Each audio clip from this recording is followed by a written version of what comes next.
Hi, this is David Gornoski, host of A Neighbor's Choice and Things Hidden podcast, as well as some of our other programs like Science and You with our chief science advisor, Dr. Yu, and our seed oil survival series that we continue to have great fun unpacking the truth of nutrition.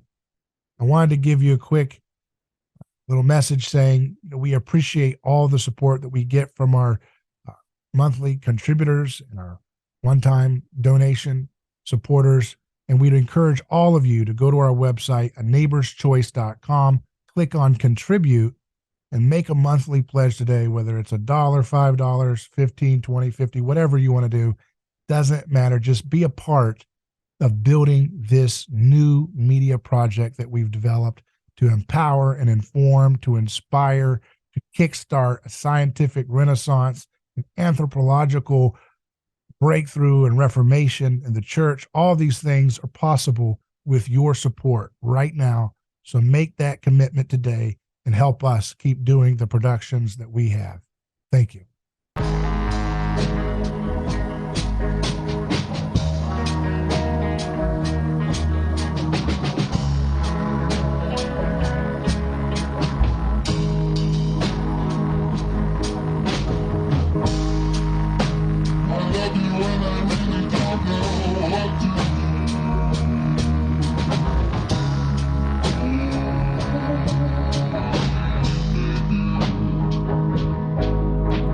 So welcome back to another Things Hidden podcast. I'm David Gornoski, your host.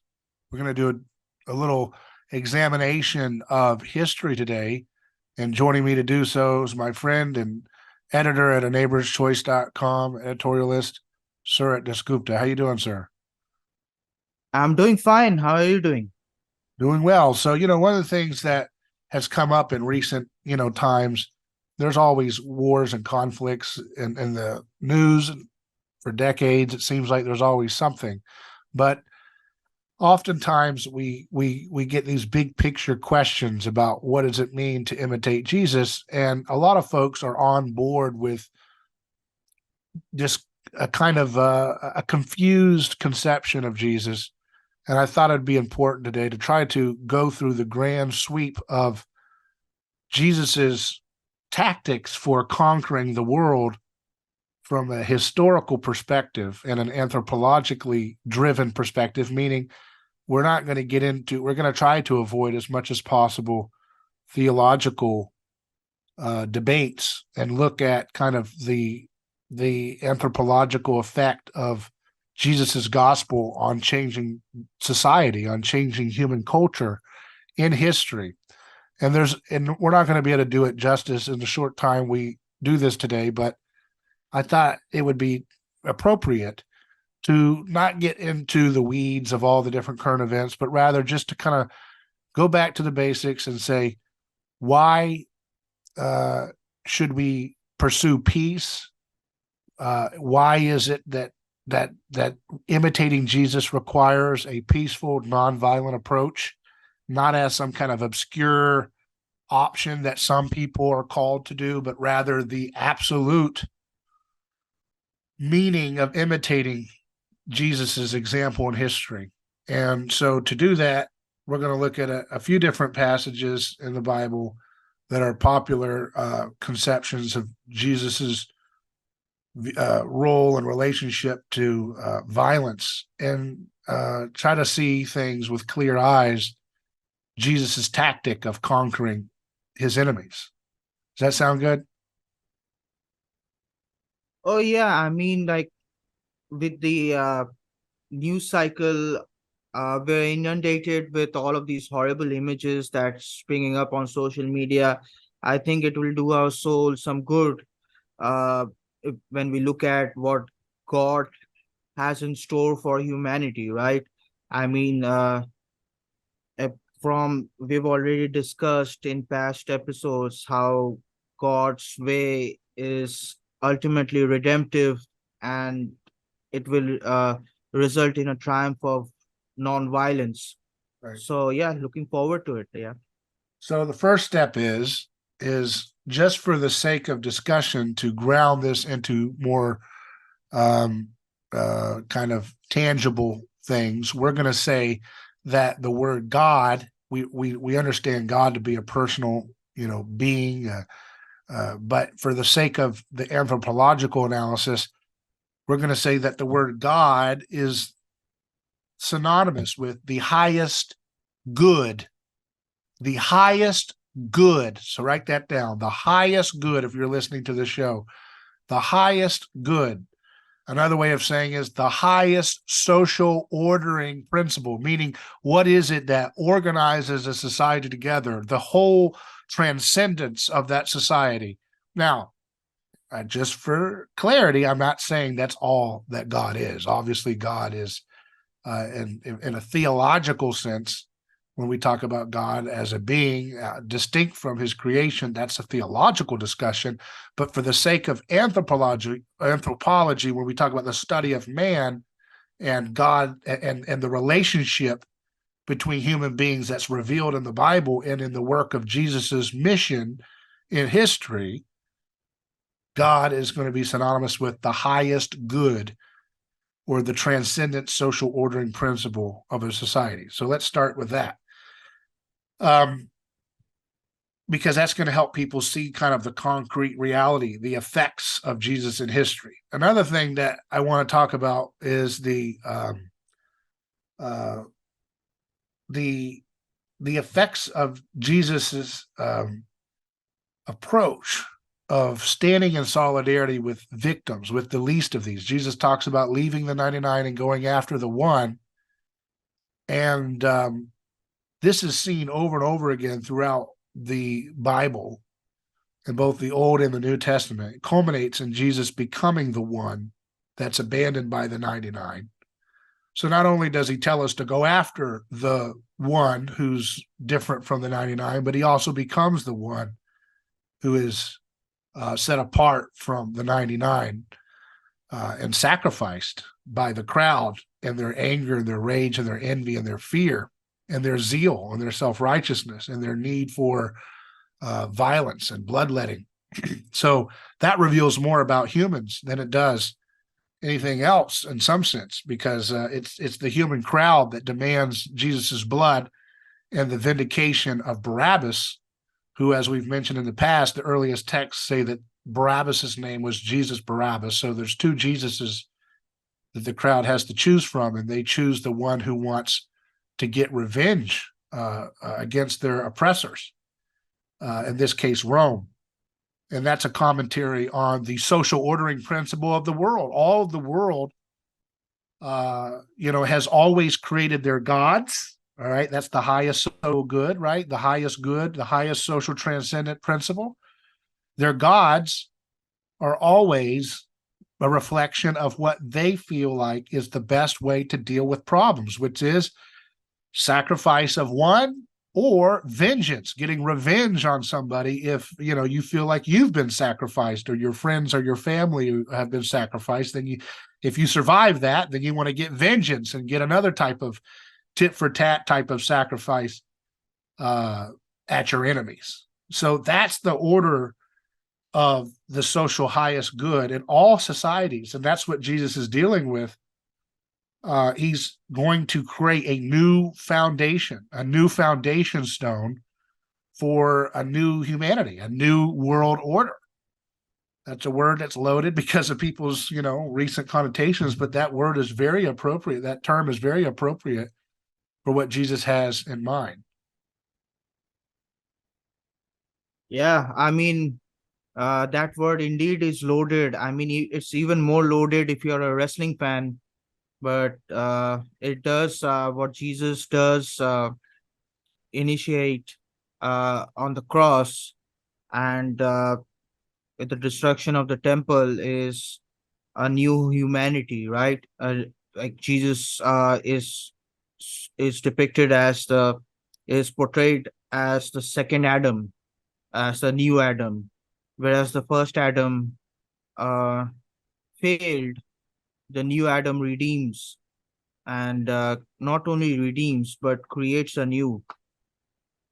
He's also talked about in the Bible as the heir of Abraham's promise, right? That he would be the seed of Abraham that would Yeah, inherit the promise of Abraham. So He's the new Adam. He's the inheritor of Abraham's promise. When he's the new Adam, that means he's going to make complete the entire human species will be redeemed in his project. And when it talks about him being the true heir of Abraham, that means he's going to redeem the project that Abraham was a part of starting, in particular, among the nations. And all of that's going to be fully realized in Jesus's mission, his project that he has of the kingdom of heaven coming to earth. So again, you can look at all of this. I want people who are not religious particularly to, or even those who are, to just, it's not, you cannot set, I don't want to be like a Western rationalist to say like you can completely detach these topics, but it does help to try to, for the sake of mental clarity sometimes, to try to look at these things within a discipline like anthropology in distinction from theology, so that we can put aside all of the quibbling that goes on in theology, and spiritual emotionalism gets really swept up in a lot of emotion and aggression and stuff like that. If we look at anthropology, it's a little bit like a fresh type of discipline that allows us to look at these texts in a way that I guess it's not as emotionally loaded, right? And so therefore you can kind of avoid denominational, dogmatic fighting, because you're not getting into that side of the text, even though it's kind of impossible to separate them completely. But so one thing that was inspiring me to do this is I saw Daryl Cooper on Twitter, who is a co-host of Jocko Willink. Yeah, his podcast, which is a popular program. And Daryl Cooper has his own show called Martyr Made, and he became kind of a viral hit when he made a Twitter thread describing the worldview of a lot of the Trump supporters and why they were disaffected and why they believe things to be the way they are, and all this that went viral because Trump was reading it at rallies and so forth. We're going to have Daryl Cooper on this week, but I saw him do a thread where he said that in relation to one of the big conflicts going on right now, that he found that the more people studied the history of a conflict, and this particular conflict that he was analyzing, he said the more people studied the deep history of the conflict, the more they would come back to him and say, hey, I thought you were a monster for not demonizing my opponents. But the more I looked into history, the way you have showed the facts, the more I realize I have empathy for the other side as well. And it makes it more nuanced, and it makes it harder for me to have the same violent zeal I had before. And I think that's important, because one of the things that I've talked about in the past is that Jesus and the Christian movement that he launches, the anthropological effect that he has in human culture, creates history itself.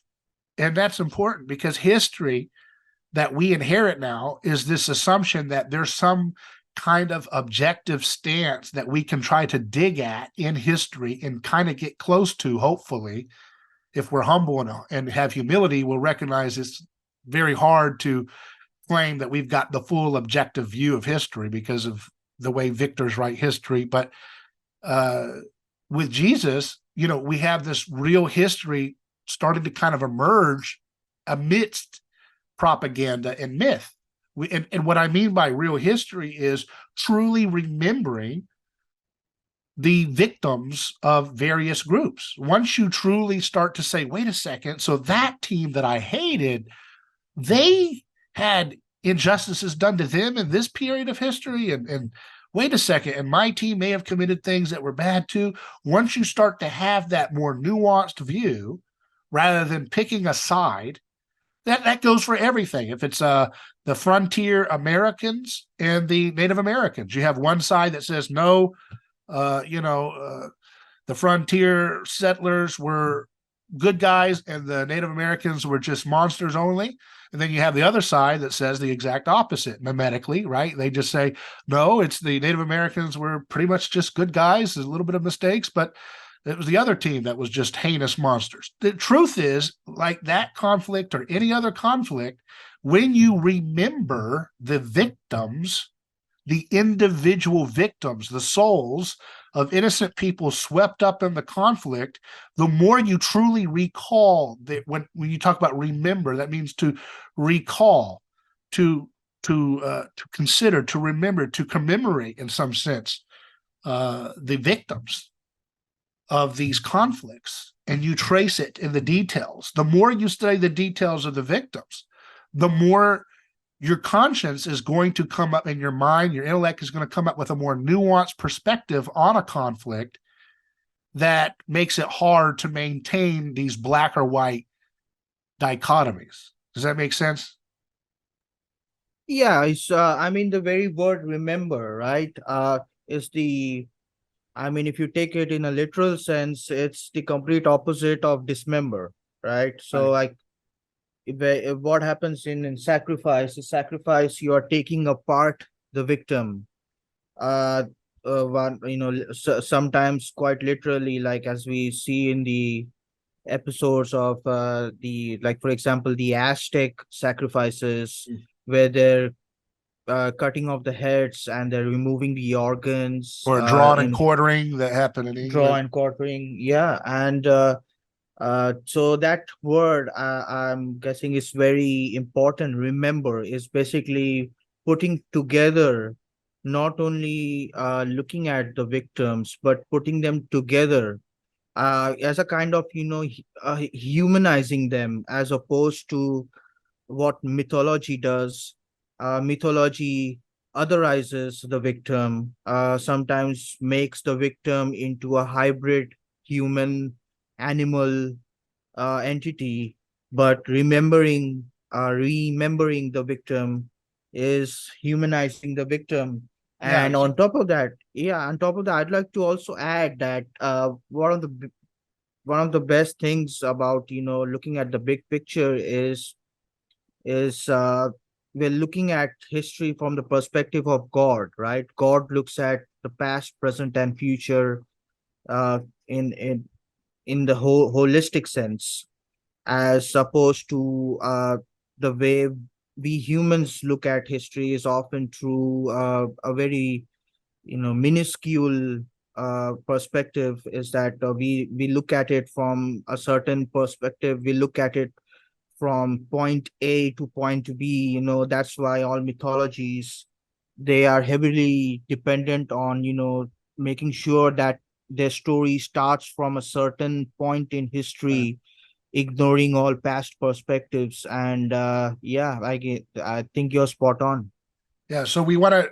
So and again, I did. Rene Girard was the first that I heard that played with that word remember, to reassemble the torn parts of a victim back together, and he's playing with that word.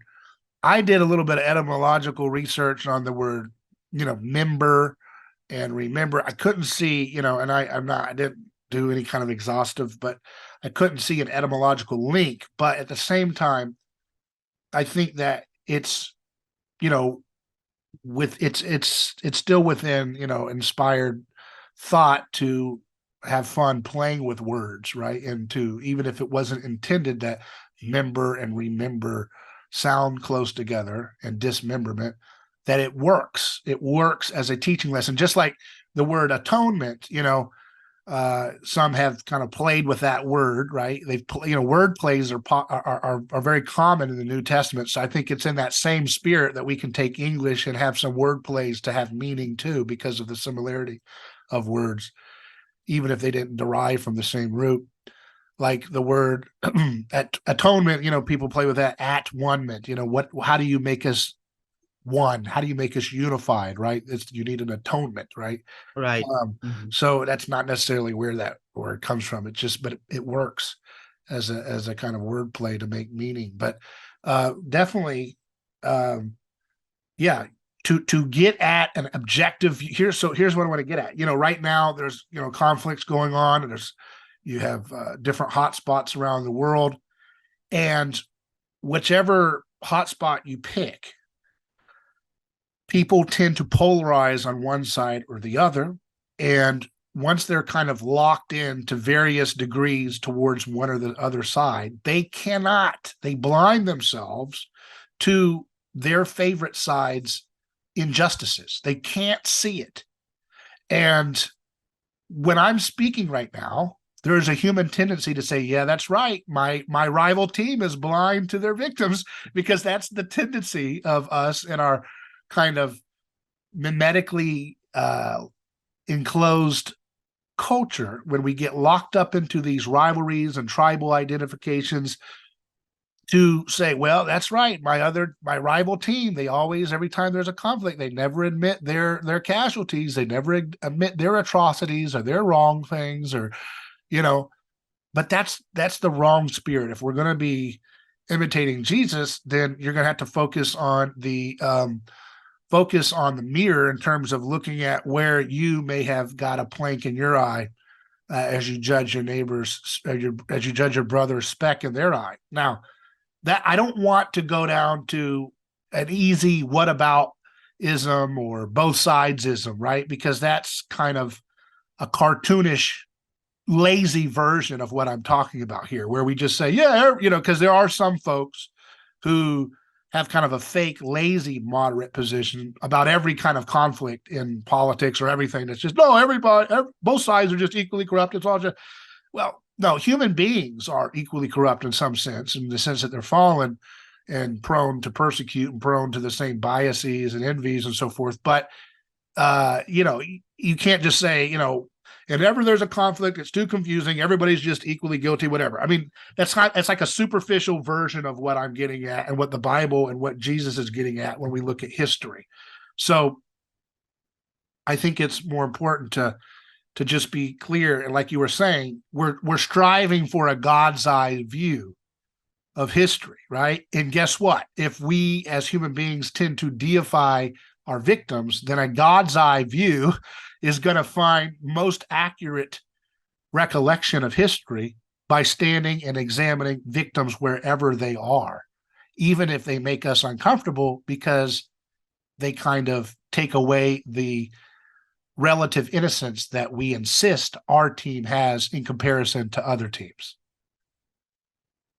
Yes, ultimately it goes back to Cain and Abel, right? The first ever instance of violence between human beings.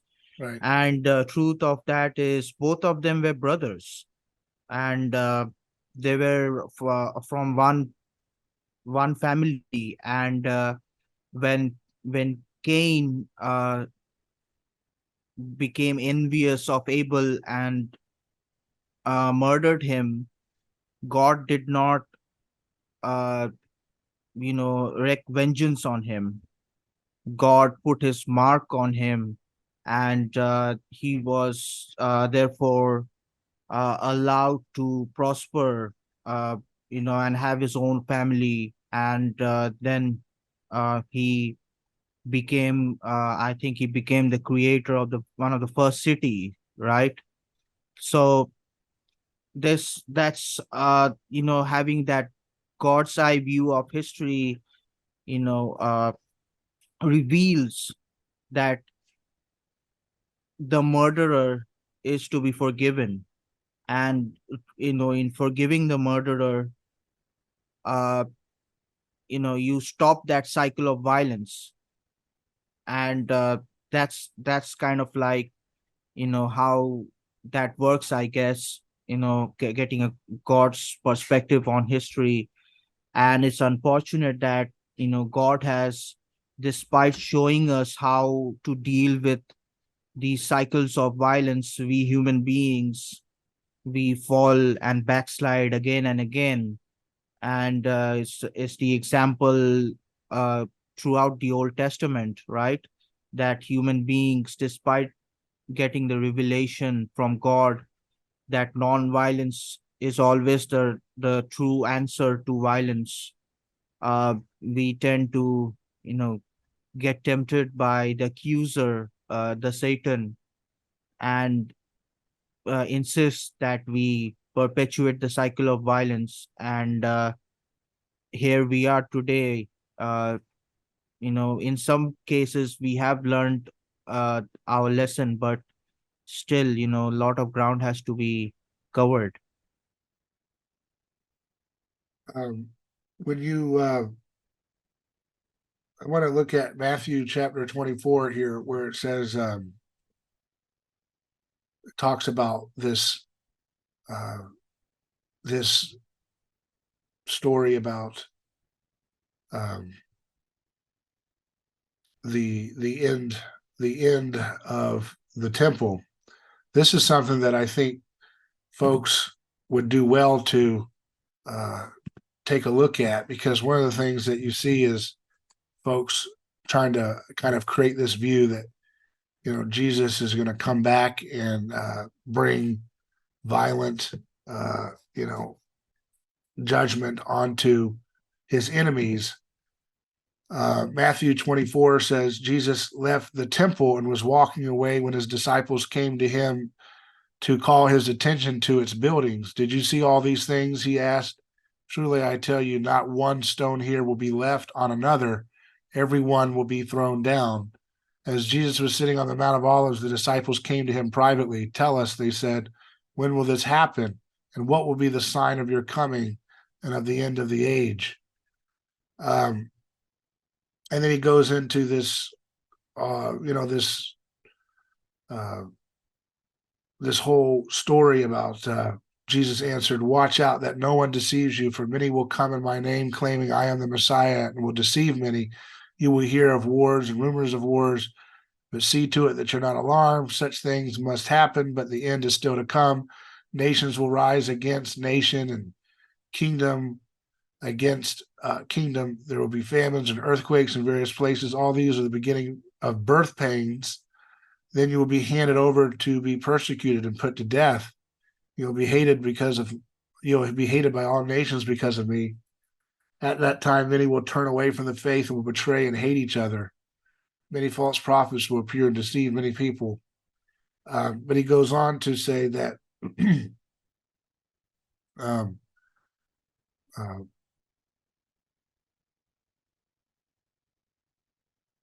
now this is about the fig tree lesson. As soon as its twigs get tender and its leaves come out, you know the summer is near. Even so, when you see all these things, you know that it is near, right at the door. Truly, I tell you, this generation will certainly not pass away until all these things have happened. Heaven and earth will pass away, but my words will never pass away. So, and it talks about this language, it uses this language: the sun will be darkened and the moon will not give its light, the stars will fall from the sky and the heavenly bodies will be shaken.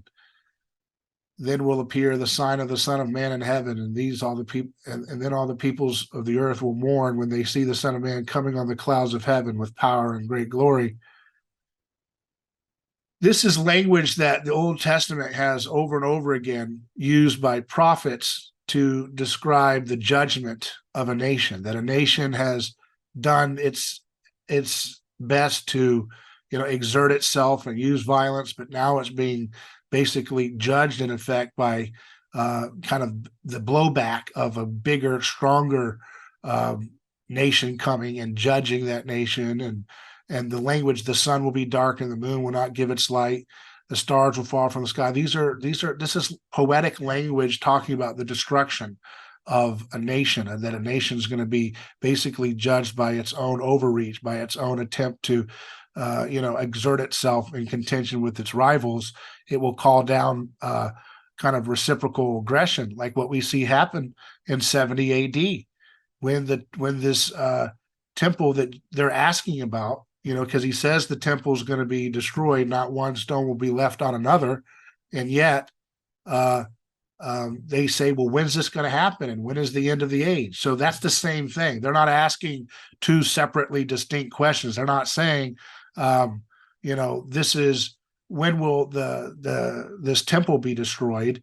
And then the second question is, at the end of the world, the actual end of everything, what's that going to be like? Why would they ask those questions that are distinct questions and the same thing? No, what's happening is they're asking about the same event. The end of the age is the same as the destruction of the temple.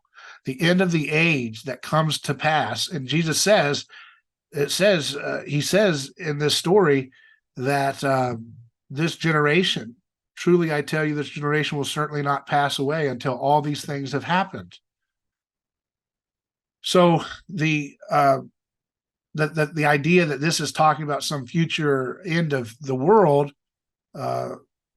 this doesn't really fit, because this is talking about stuff that happens within the generation that's alive when this is written. And that would be around 30 AD.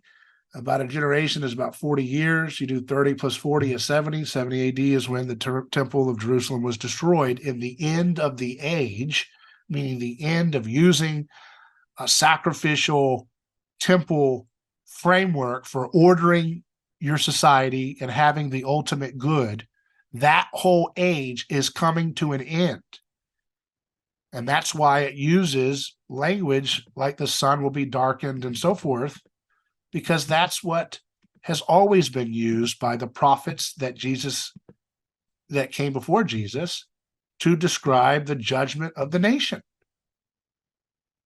You know, the sun, the stars of the Isaiah chapter 13, verse 10, the stars of heaven and their constellations will not show their light. The rising sun will be darkened, and the moon will not give its light. Another way to look at this, it's like when we say this is an earth-shattering event, or this is an earthquake that happened politically, this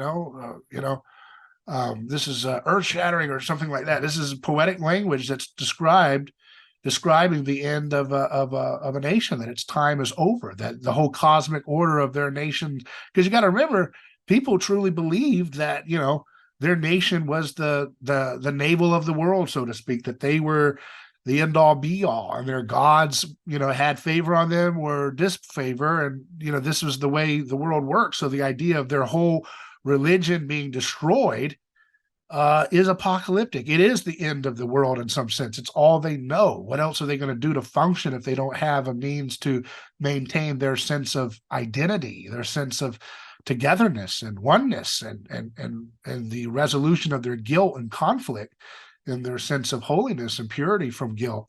Isaiah 34:4, all the stars in the sky will be dissolved, and the heavens rolled up like a scroll. All the starry host will fall, like withered leaves from the vine, like shriveled figs from the fig tree. That's the kind of language that's being called to mind when Jesus quotes this language from Isaiah and describing the judgment of history on the sacrificial system. Meaning this, you can think of the temple as a kind of microcosm for all the different temples all over the world and other religions, who are all, to lesser degrees, trying to, mediate, in some sense, mediate what does it mean to be good and what does it mean to be like God and to have holiness and relief from guilt. Now, those other temples are using human sacrifices, oftentimes. But at the same time, it's the same structure, because the folks who are, most zealous for the temple, like the zealots, are willing to kill, right, the Romans and others who are not on board with their zealous vision of their world. And so in some sense, they're willing to do human sacrifice to protect their temple that's going to do animal sacrifice. They're willing to kill and slaughter for the zealous protection of their national identity and their sense of who they are. And that whole way of doing things is going to end, and does end, in 70 AD, meaning the world order around the world, not just Israel. Israel is the example that Jesus is entering into, but all these different systems eventually, because the gospel is going to go out to all these different systems and start to undermine their sacrificial systems, are all going to start to be dissolved when they encounter the story of Jesus in the Gospels. Because Jesus says that he himself is a temple that will be destroyed and then raised up in 3 days, right?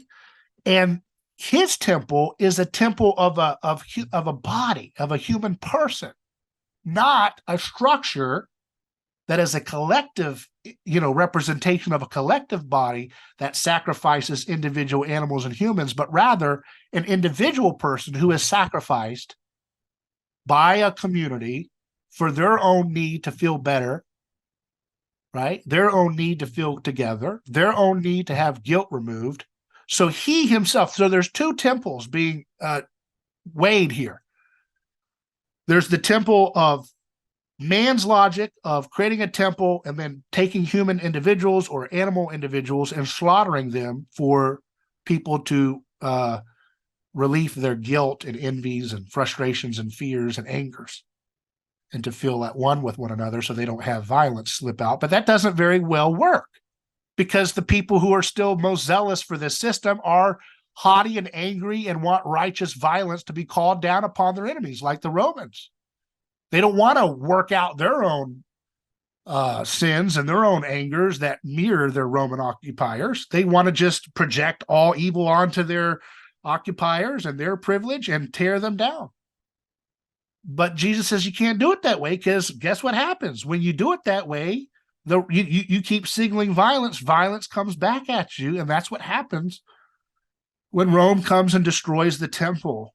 And that's what it means, the Son of Man coming on the clouds. It's Jesus is now going to ascend the throne of history at that event. And it's going to vindicate that God, in the highest good, in an anthropological sense, and the highest social ordering principle, again, anthropological language, is now going to be on the side of the human person and the side of the unjust killed victim. So that's a lot, Surit, but anything that sticks out to you so far? Oh yes, definitely. I mean, and this is my own opinion, is that I think the Old Testament law and all of that system was a tutor, like it says in Galatians chapter 3. It says the law is our guardian, or depends on which translation you read, is our guardian or tutor until Christ comes. So the Old Testament law is basically uh, a, a a sort of tutor that teaches the Hebraic people how to transition away from the sacrificial systems that were all around them in the pagan nations, right? So Right. while they were conducting human sacrifices, the Hebraic people were supposed to conduct animal sacrifice, so that the human person has some restraint. So the human person is given some dignity, some he's freed from that system. And what happened here is like, as Jesus laments in Matthew chapter 23, he laments that these people have fallen in love with that system, that they have forsaken the reality who is Christ.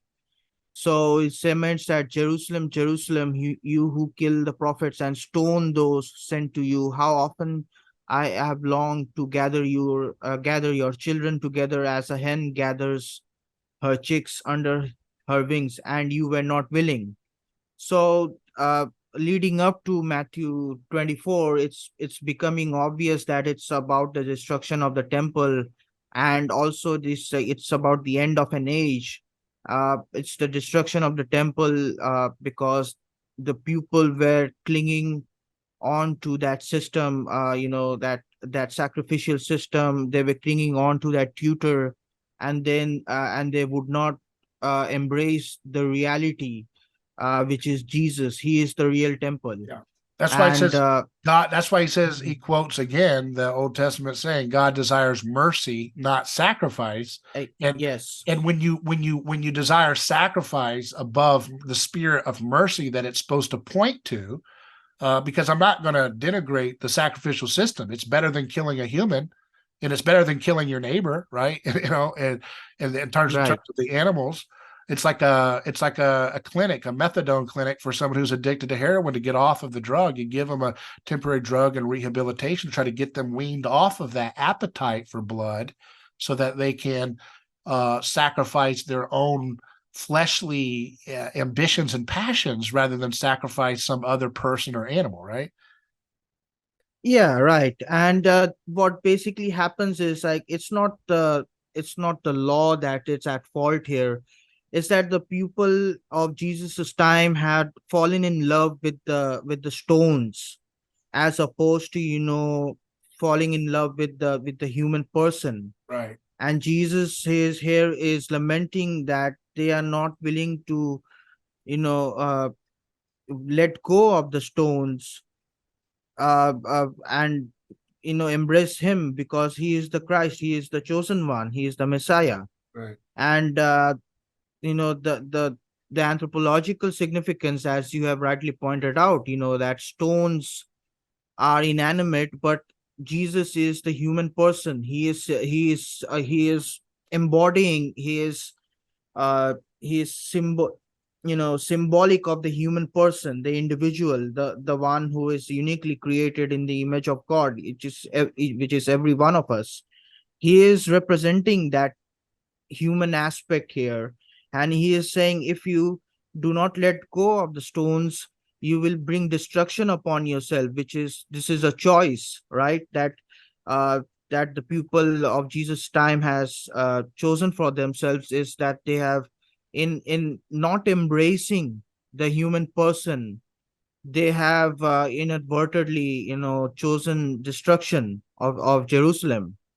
And this is why he is predicting here in Matthew chapter 4, what it will look like to those people who, when the Roman legions come and flatten the holy city, what the consequences are when you uh, do not choose mercy, but instead choose sacrifice. Is that it's a destructive, and it's not only speaking to Jerusalem, right? I mean, if even in our times, it's very relevant Right. in that sense, that if we do not let go of the abstract, or the stone, the inanimate things, the ideological things. Like uh land, for example, like yeah, land is another type of stone, right? These right, objects, like i exactly, have i have a right to this land, or I have a right to your money, or I have a right exactly, to this reparations, or whatever the spirit is. I have a right to this thing, or this, whatever.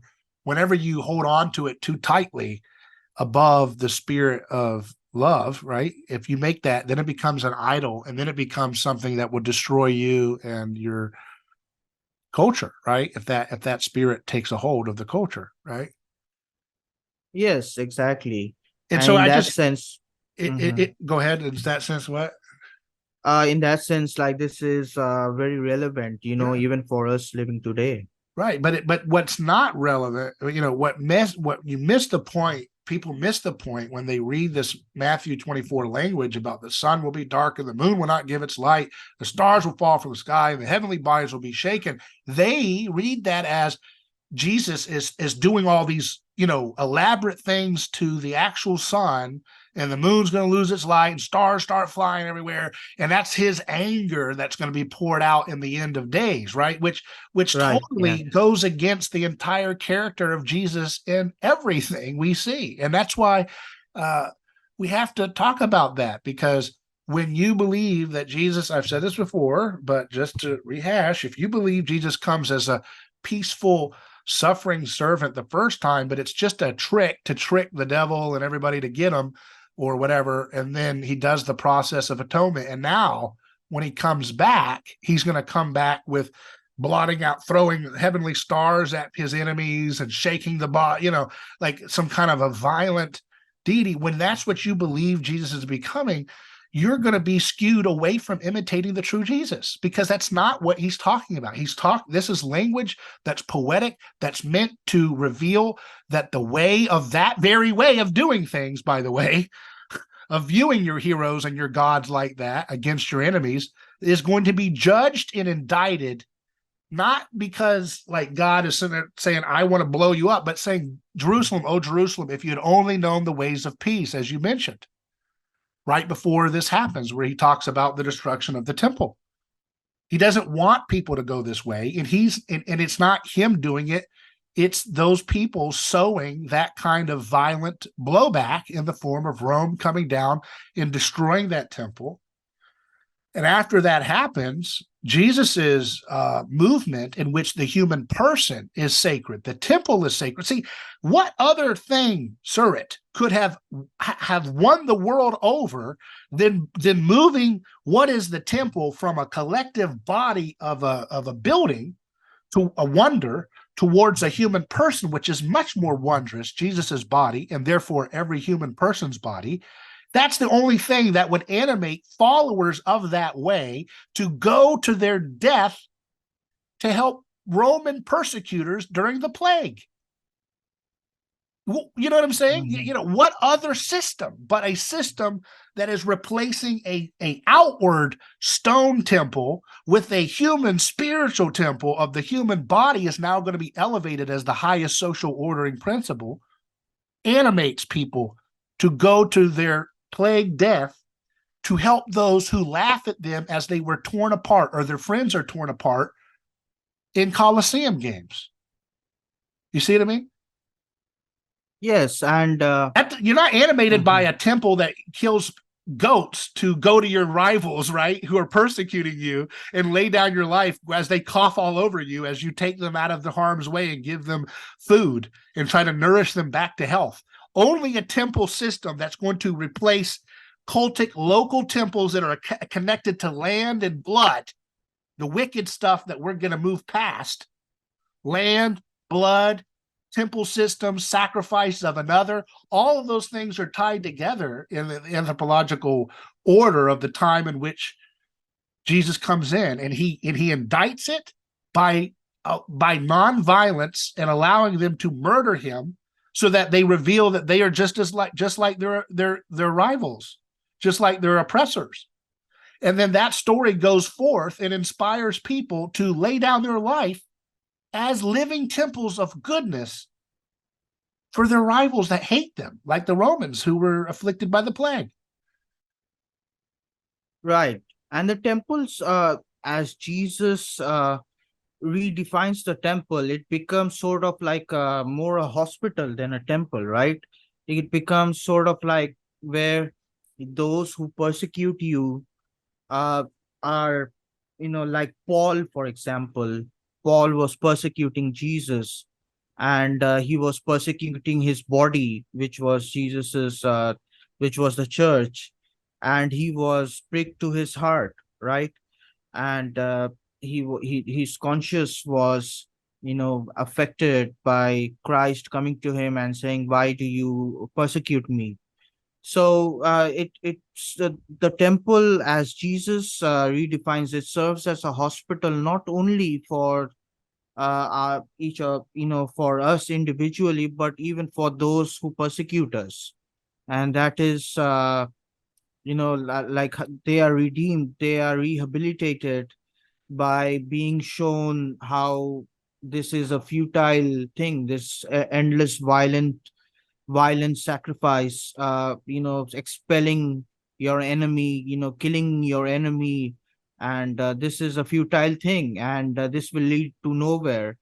So it serves as a kind of rehabilitating machine, the temple, which is like an animating, like you pointed out, David. It animates the human person, right? It's in itself animated.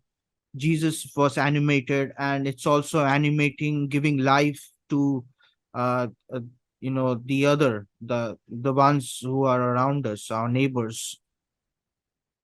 Right. Yeah, this idea of the wrath of God is, again, this concept that when you continue to pursue power and envy and anger and rivalry and idolizing your neighbors, it will sow that kind of ugliness back at you, right? If you keep, because this is why we know that, the Bible says that all of us are like sheep, each going according to his own way. when you don't realize that much of what you do is imitation, sheep-like imitation of your neighbor, then you think you're going your own way when in fact you're going in the same way as your neighbor, right? If you think, oh, I will be fully satisfied if I have this adultery. Oh, I will be fully satisfied if I have this greedy business idea and exploit my friends to get it. I'll be fully satisfied if I become the greatest guitar player like my rival at the church or whatever. I will be fully satisfied if I, cut this person off in traffic so I can get to my destination 1 millisecond faster, even if it means putting them at life in the danger. I will be fully satisfied if I express my rage and my wrath at some hateful person who's worse than me. I'll be fully satisfied. That kind of I'll be fully satisfied feeling that we give into is what sows the experience of the wrath of God. The wrath of God is the opposite of God's presence in your life. It's the way in which we sow false gods of our neighbors, even though we don't know it, and then we're never satisfied, we're never content, we're never grateful, or at least we don't stay in a position of peace in that way, where our desires do not give us what they promise they're going to give us. We can never get enough of whatever it is that we're worshiping in our neighbors, what they pursue, because obviously what we're really driven by is that little bit of transcendent God image that our neighbor bears. And it's that which we crave. We crave to be, now we're getting into more of a theological, thing, but we crave to be one with the infinite presence of God's being, God's full love and full joy and full that, and we see bits of that in our neighbors, and then we covet the things that they say or do or have or look like or speak like or whatever, and we think that will be a way, we feel rather most of the time that would be a way for us to get some of that special transcendence that they seem to have, because they're made as what? As living temples. Even if they're in rebellion of that calling, they're still, have beauty. If they're some element of their life reflects something that is the joy of God's presence, that's something that we can idolize them for and worship the created thing rather than the creator, as the Bible talks about. So that's why in Colossians chapter 3, it says, put to death, therefore, whatever belongs to your earthly nature, sexual immorality, impurity, lust, evil desires, and greed, which is idolatry. Because of these, the wrath of God is coming. You used to walk in these ways in the life you once lived, but now you must also rid yourselves of all such things as these: anger, rage, malice, slander, and filthy language from your lips. Do not lie to each other, since you have taken off your old self with its practices and have put on the new self, which is being renewed in knowledge in the image of its creator.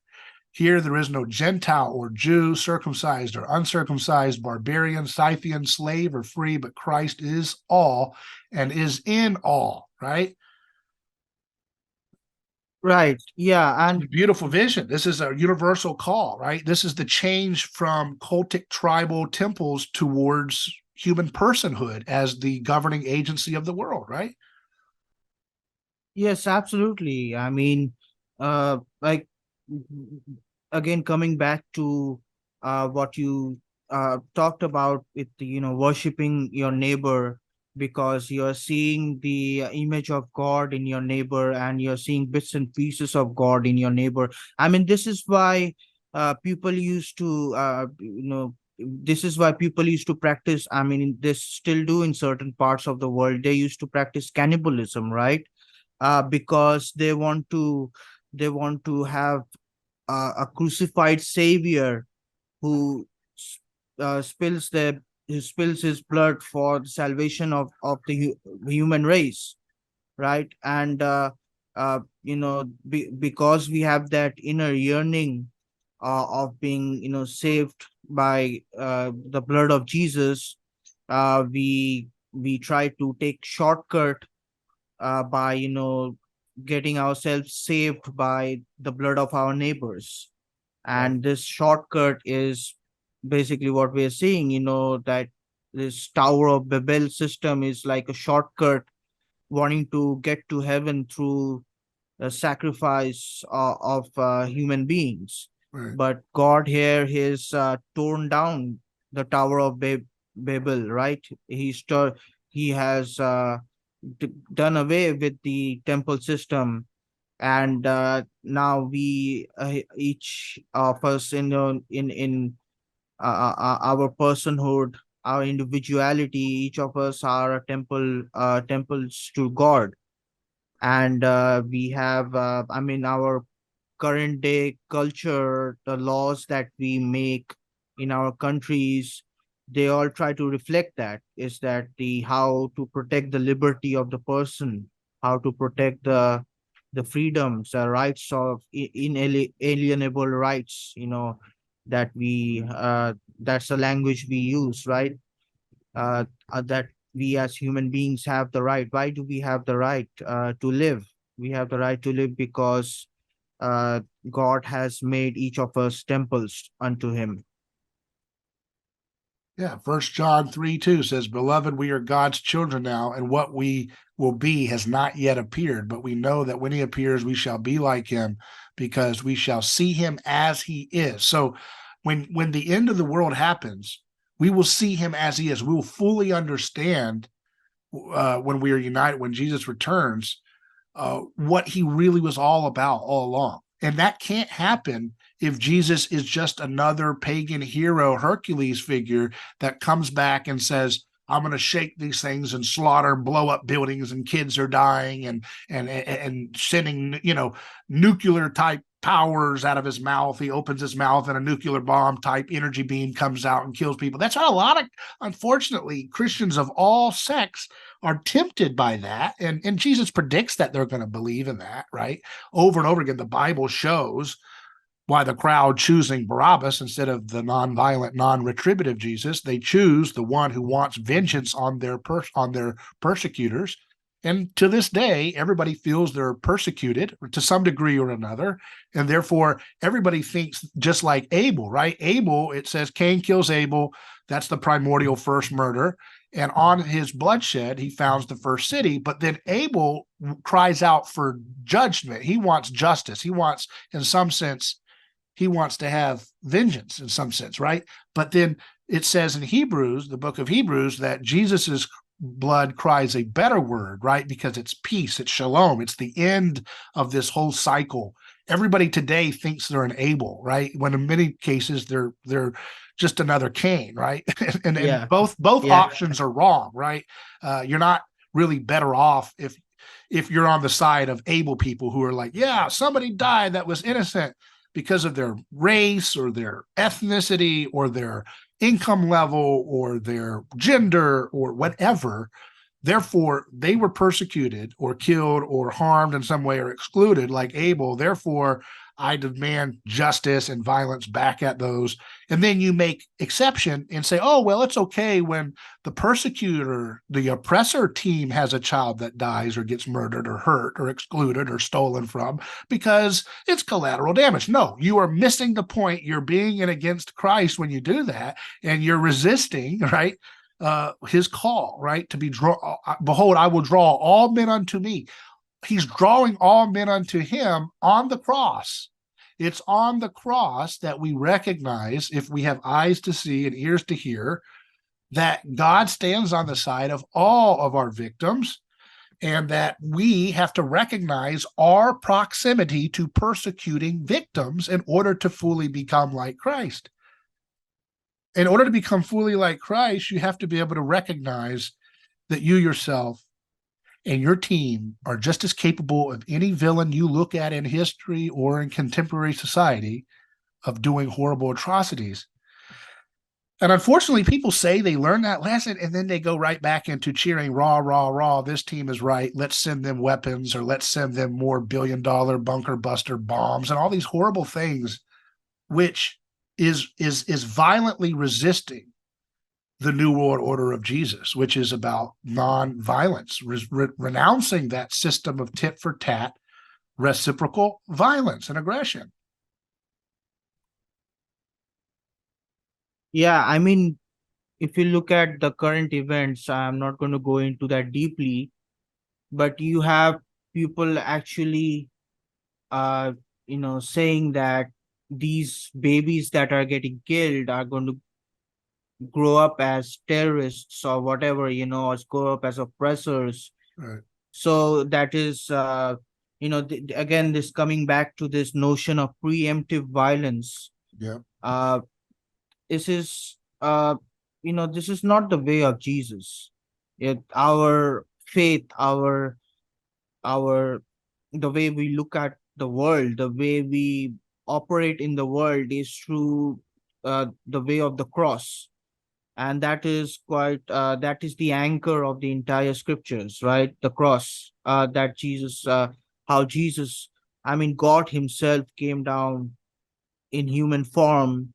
And in the Garden of Gethsemane, Jesus said that to Peter, that do you not know that I have the authority over legions, that I have the power to eliminate all of my enemies, all of those who are persecute me.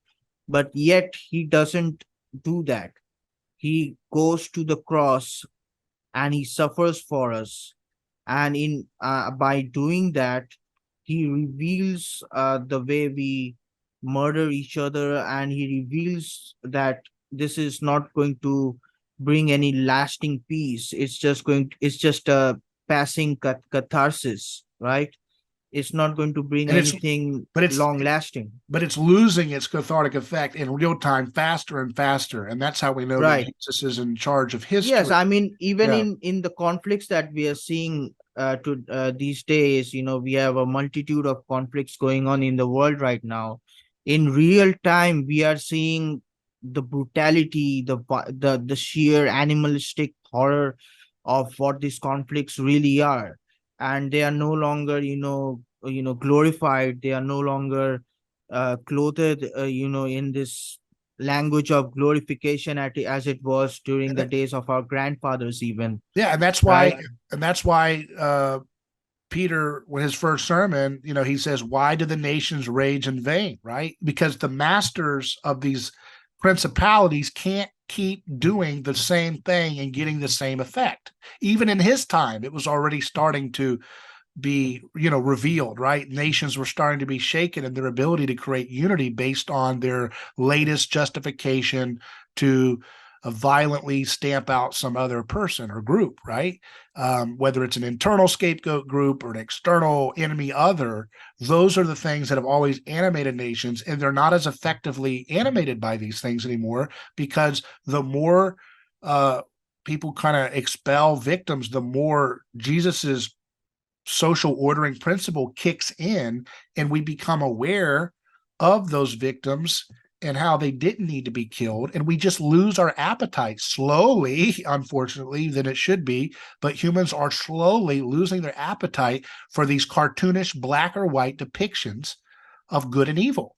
We are slowly, it's very slow, it's because people are still being suffering, but people are slowly losing their appetite for these cartoonish depictions. I mean, the World War I, theater. I think it was actually Daryl Cooper who talks about this in one of his podcasts about, before this, or was it World War I, or I think it was. They would do these like old fashioned cinema reels where they would talk about the Hun. There's the Yeah, germ, the the monstrous, German hunt. Yeah. yeah, the monstrous German who's like wants to eat children and stuff. And they were like, and it was like ridiculous, right? But people kind of bought into it at the time. Look at that, just 100 years from now, whether it's Iraq war souring out fast, but even look how faster the justification to go to Libya was. It unraveled faster than the Iraq war. They couldn't even really get the same project off the ground as effectively with public buy-in. Same thing with the Syria conflict. They just couldn't get the same buy-in to animate a whole nation or multiple nations in unity to remake some other nation like they did with Iraq and botch that. And the same thing goes for these latest conflicts, that the nations, the masters of these nations, the ones that rule these nations, the princes and wannabe kings that rule these nations, and the the money that's all involved, the power that's all involved, the land lust and all this, in the attempt to try to control the mind through media manipulations is losing its effect.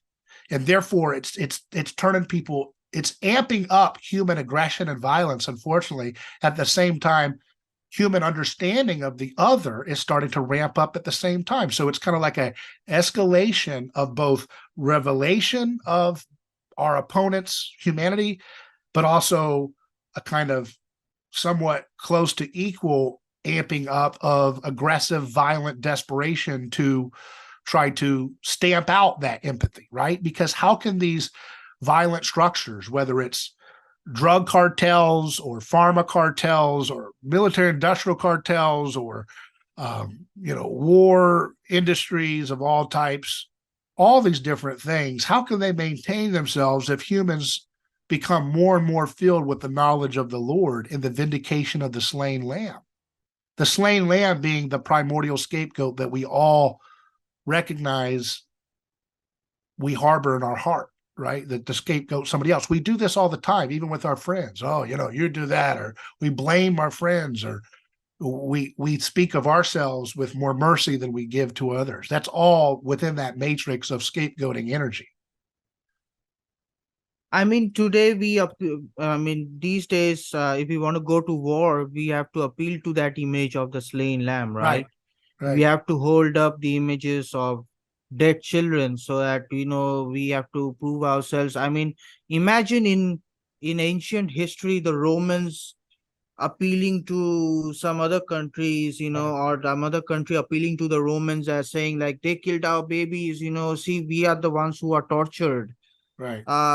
No, in those days, if somebody wanted to put you down, they would do it right away, and they would claim that they had the divine right to put you down. Yeah, because your But weakness was a sign that you were less favored by the gods, which was the highest good, right, their cult, right?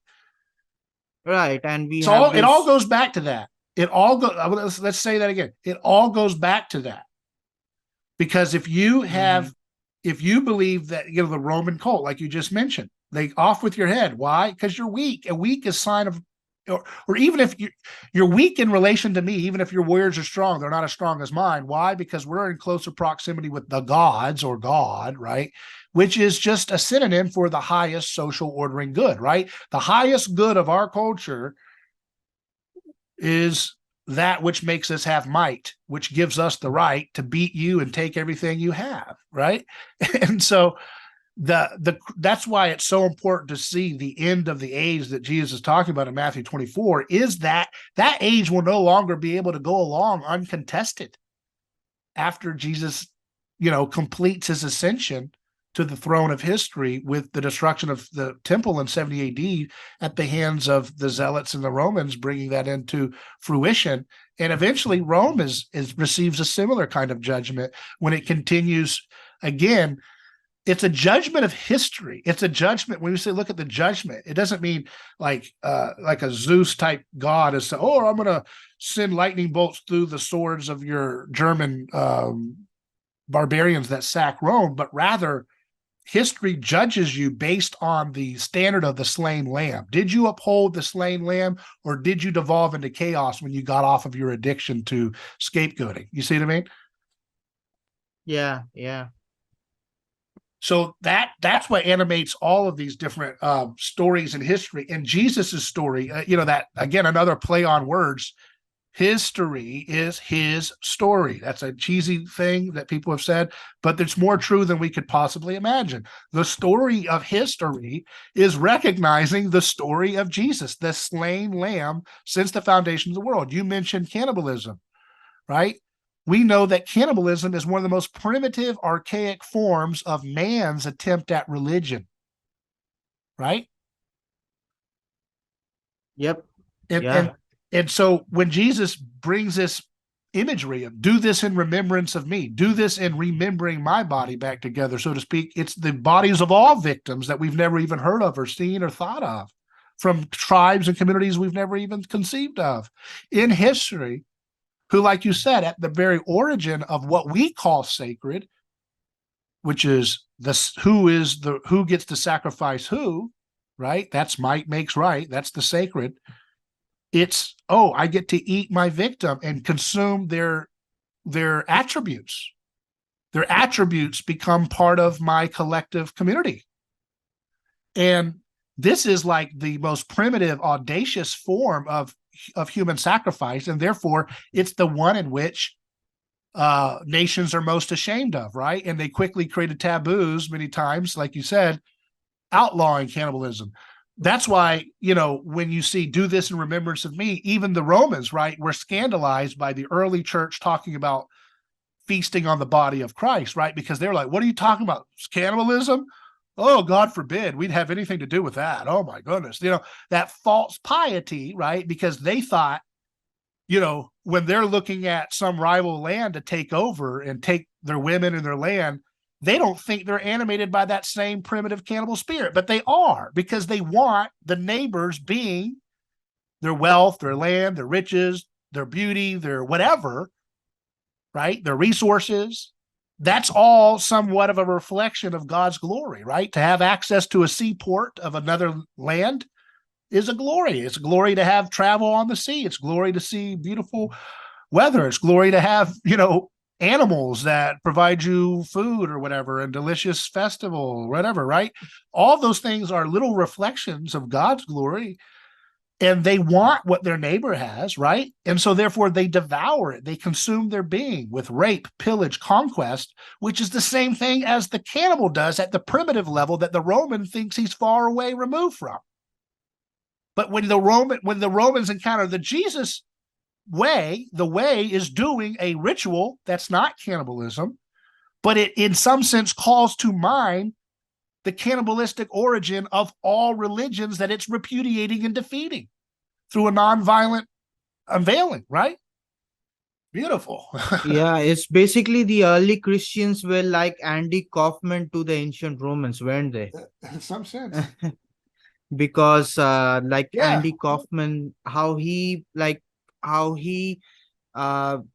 made a mockery of how we perceive humor as the early Christians mocked the Roman sense of civilization and what the civilization were really built upon. And the way they did it is through things like consuming the body of Christ, and And in some ways, that Jesus is satirizing even the Jewish concern about dietary laws, right? Because yes, yes. They're saying we're not going to eat pig. And he's like, well, you're going to have to eat me. And they're like, oh my God, I got to get out of here. I can't take this. This guy's crazy. What do you mean gnaw on my body and chew on my, what are you talking about? I'm not even allowed to eat pigs and you're telling me I got to eat you? So he's taking, he's like saying, okay, you think pigs are unclean. Well, how about this? Can you handle this? Be like me, eat me. And they're saying, are you kidding me? I'm not even allowed to eat shrimp. I'm not allowed to eat shrimp. I'm not supposed to eat you. What are you talking about? Basically, Jesus is the only person whose flesh and blood is not haram, right? He's completely halal. So he's like kosher, right? So that's like, yeah, you are right. You said that's very interesting how you pointed that out. It's like that's why they got mad in John 6. They were mad. They're like, I can't understand this guy. This is crazy. This is a hard, difficult thing. Yeah. And it's because they were not mad because he was saying it symbolically. And it's a metaphor. Okay, yeah. Well, it's not just. I mean, it's a metaphor, but it's also not just. It's both, right? It's right. both. Because otherwise, if it was just a metaphor and they understood it to be a metaphor, then they would have had no problem. Oh, you're just saying to be more like you or something. But no, it's be more like me. And also, in some sense, it is this real thing. And it's a way in which, the church through the ages has made the mistake of thinking that they've missed out a little bit on they're not in on the joke sometimes, because if you eat the being of the slain lamb, then you will let go of your idea that God is someone who will use violence to beat his enemies rather than nonviolent social aikido, so to speak. And that word doesn't do justice, but it's the only word I've come up with so far that clicks as a catchy remembrance of what I'm talking about here. Social aikido, this kind of nonviolent a proactive way of defeating evil by not reciprocating it, by allowing it to fall on its own overreach and lies, right? And that's what's going on here all over this vindication of Jesus with the destruction of the temple. And now we are to, partake of the body and devouring and eating the temple of this body of Jesus. But it's also, in some sense, it's like this, right? How do you teach a human species that you need to become human persons rather than members of collectivism, right? You have to say, eat me. See how I'm an individual? Or in some sense, I like the word person better. Jesus is saying, see how I'm a person? See how I challenge the sacred cows? See how I'm breaking through the divide of the outsider-insider distinction? You see how I'm breaking through this vengeance cycle of tit for tat, reciprocal retribution? This is how you become a human person, not an unthinking member of a collective. And so if you want to be like me, then you literally have to physically become me. You are what you eat, in other words, right? So you can eat, you can eat sacrificial logic and eat the food that's been sacrificed to idols, or you can eat the victims, the slain lamb since the foundation of the world, and become more like him in your spirit of non-retribution.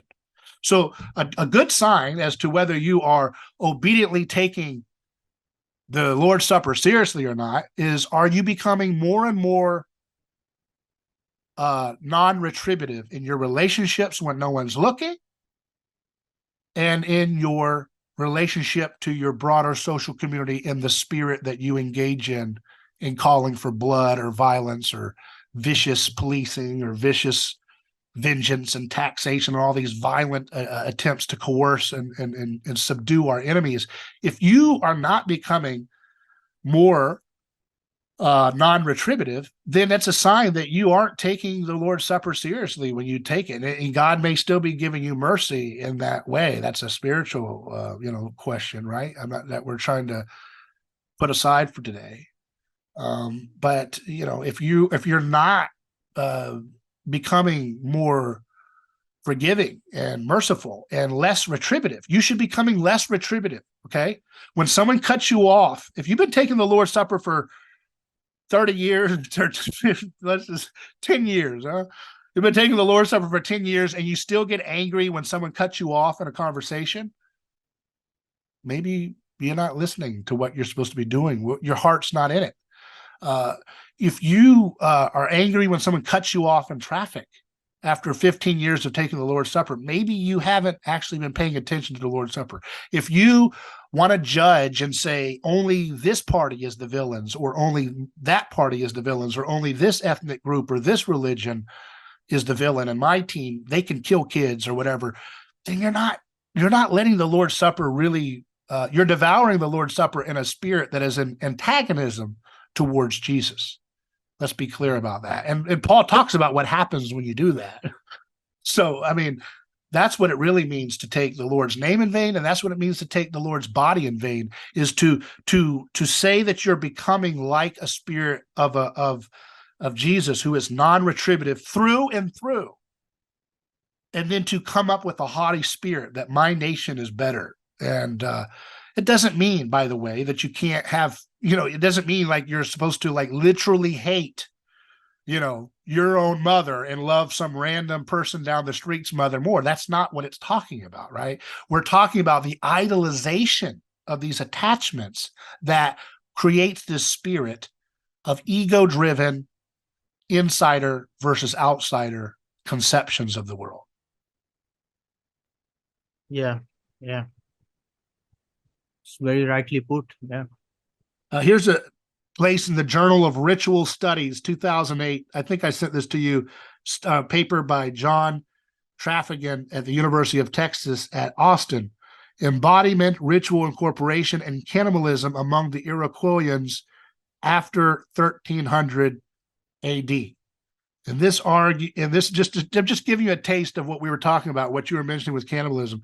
In this article, I argue that ritual cannibalism among the late woodland Iroquoians may have represented an extension of cultural values associated with ritual incorporation of outsiders through adoption. Accounts of the Iroquoian ritual incorporation complex suggest that the ritual may have been intended to strip captives of the structural attributes of outsider, or to disembody the outsider identity, and formed a framework for embodying the other both collectively and individually, while imprinting a new identity on the body of the captive. The Iroquoian ritual incorporation complex can be understood as a structural context in which there is an explicit transmission and recasting of ascribed identity, a bodily resocialization through the language of ritual practice in which the body of the captive was restructured when adoption occurred, but also had the power to influence the body of the captors through ritual cannibalism. So this is another piece of evidence. I don't know if Rene Girard, the late anthropologist, was aware of that particular. He studied a lot of different tribes and cultures, but that's another example that validates what we're talking about when we talk about cannibalism. As he would note that around the world, they would take captives of another tribe and they would give them the local foods, local women, local milk from local cows, whatever, to kind of get some of the localness identity adopted into this person.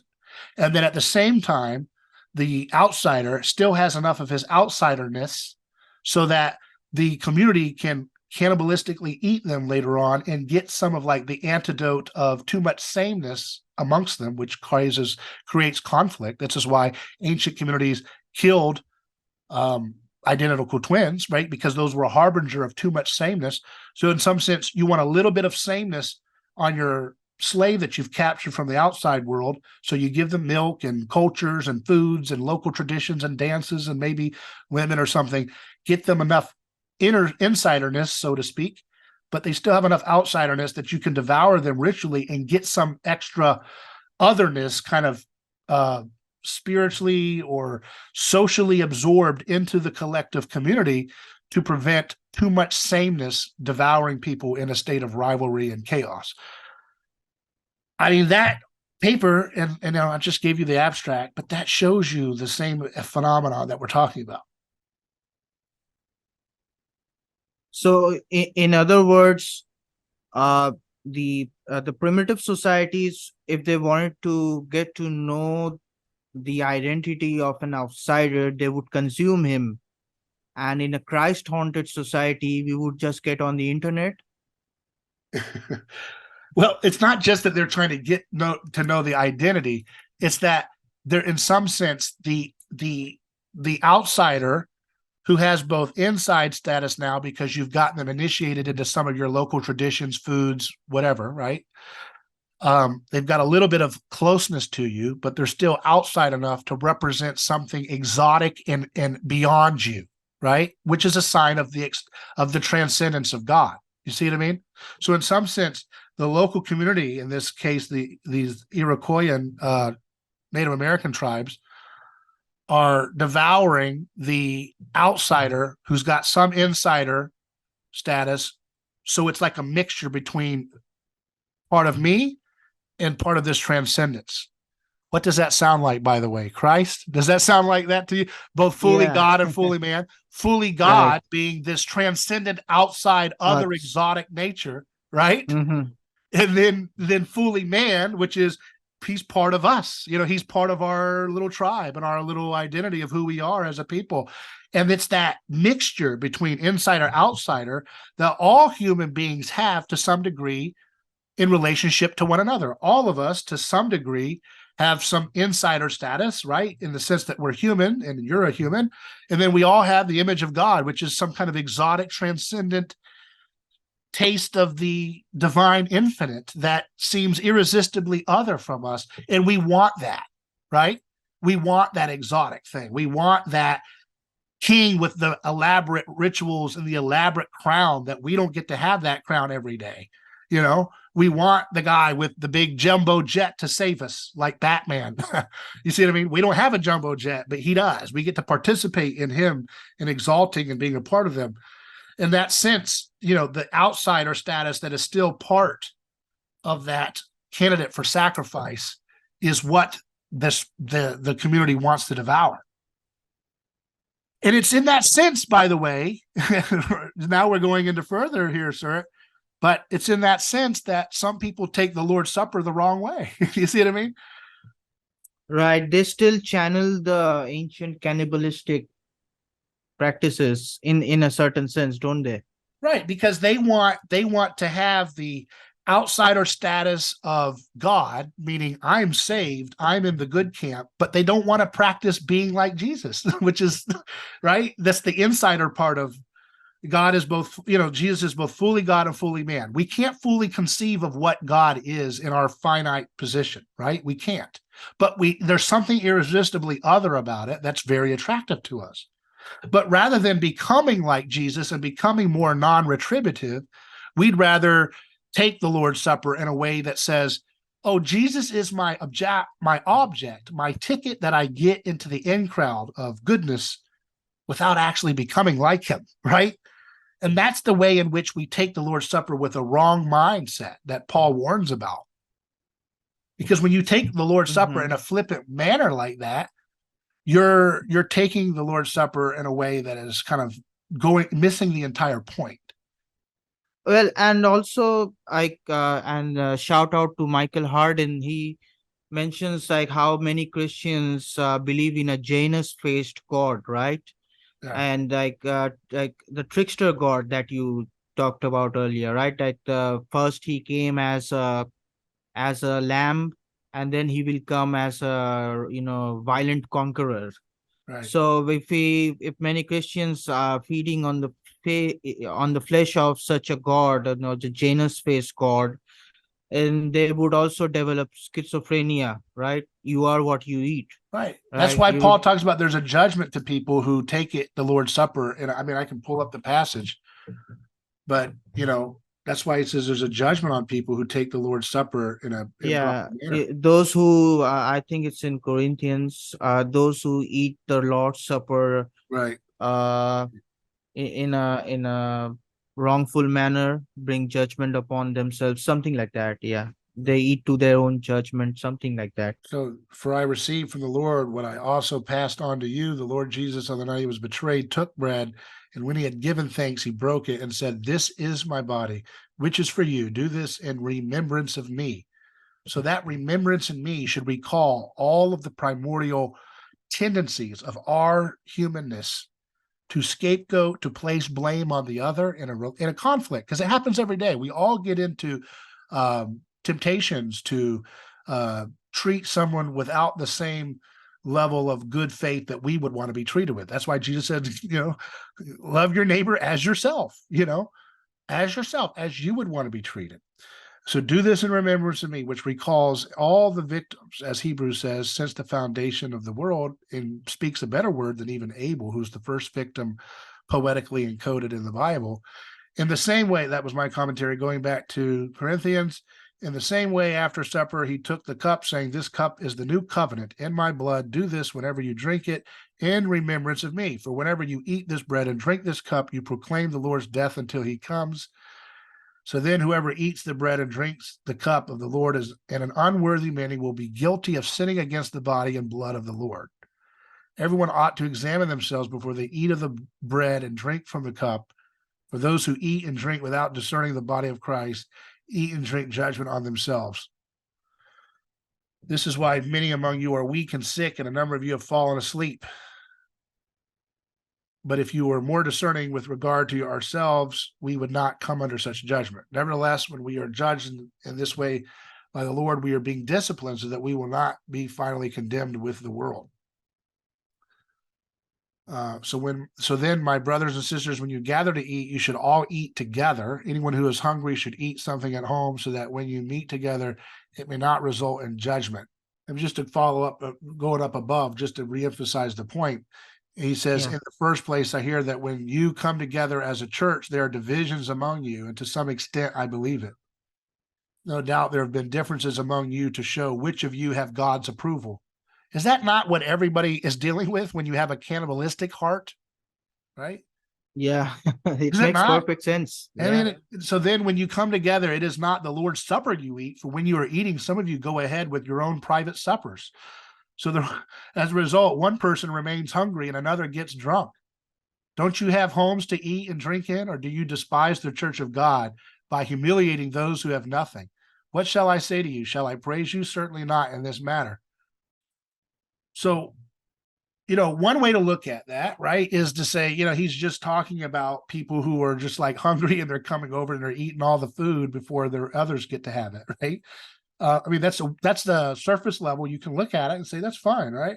But you see that there's something more going on, right? That it's not just a few stingy people, which is still a kind of a cannibalistic spirit of, I get to have my food and eat all the food. What are you doing celebrating Jesus in this way if that's what you're doing, right?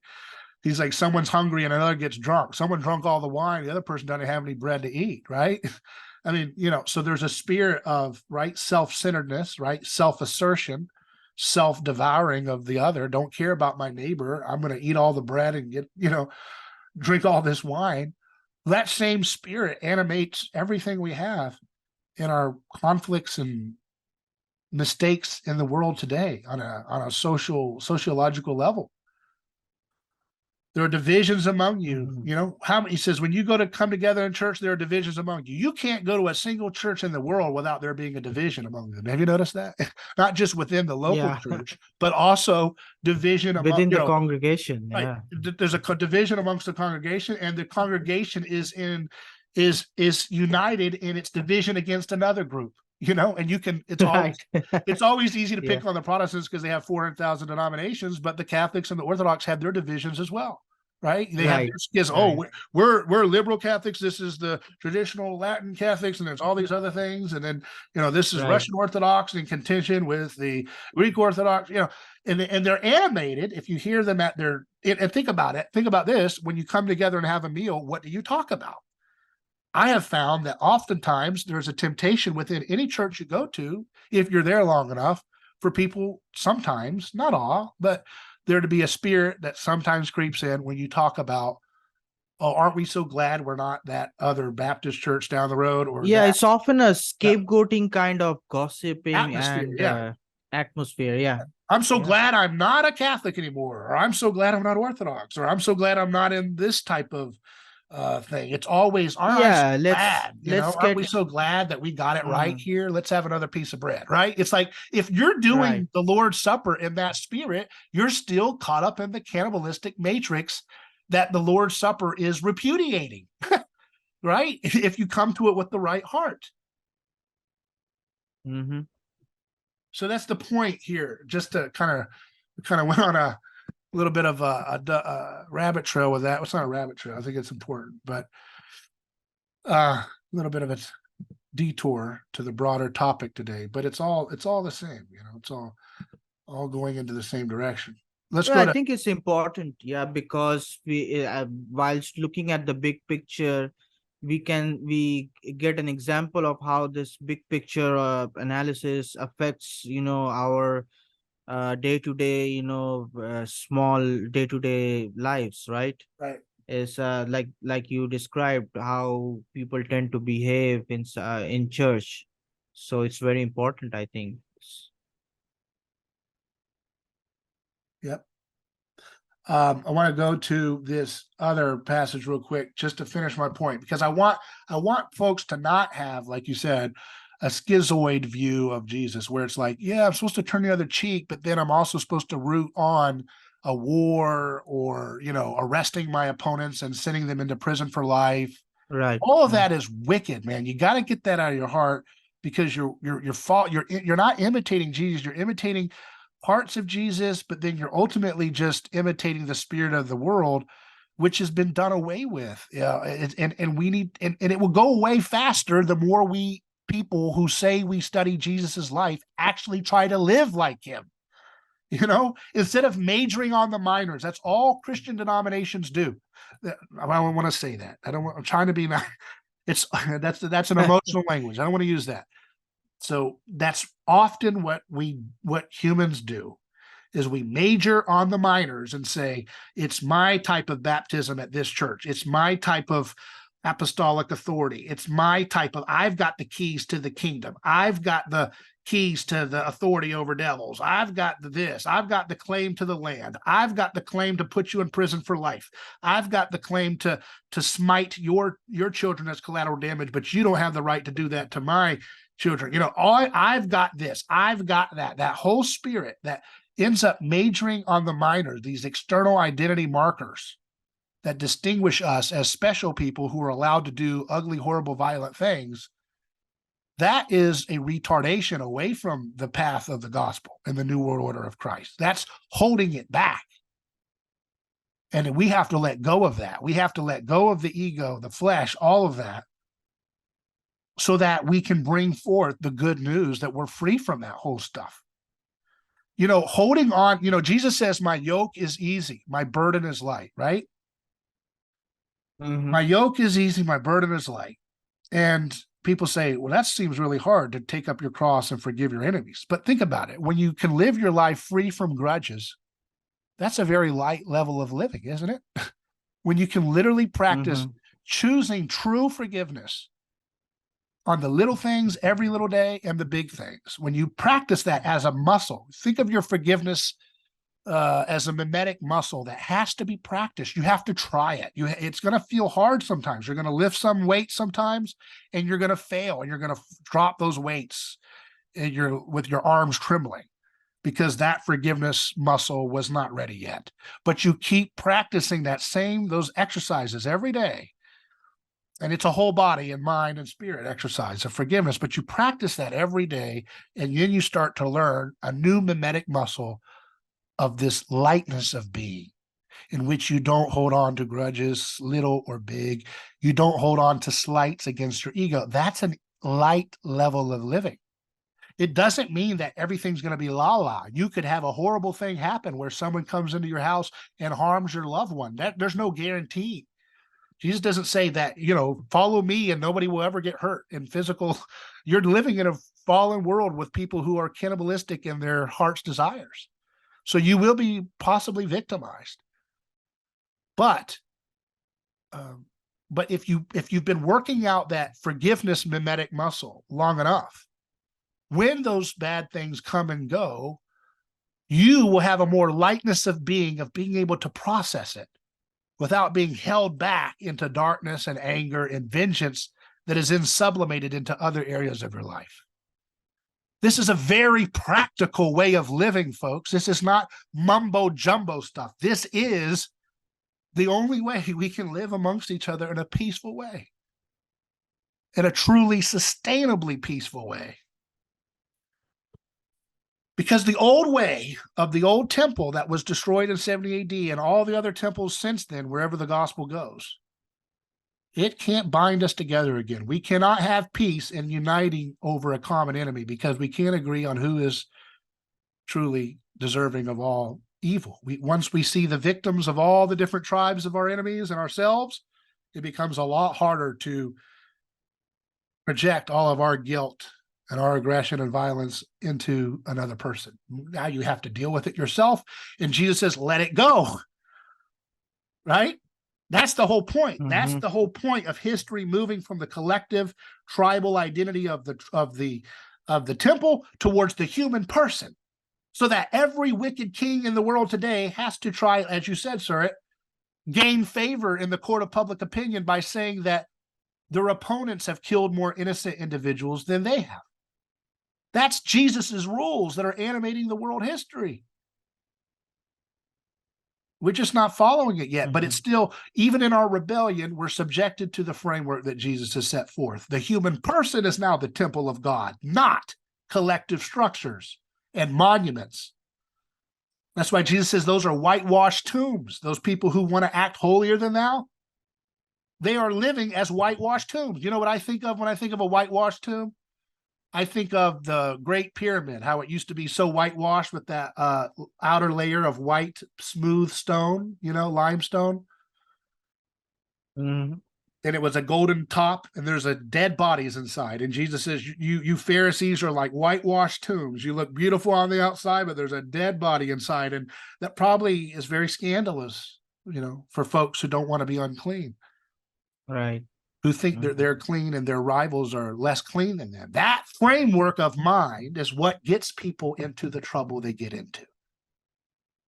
As long as I got this baptism and I took this Eucharist and I did this dietary eating and I did this, incantation and I went to this jurisdiction of the church, I'm pretty much Christian. And then all the other little stuff like loving your enemies, yeah, I'll work on that one day. No, it's the opposite.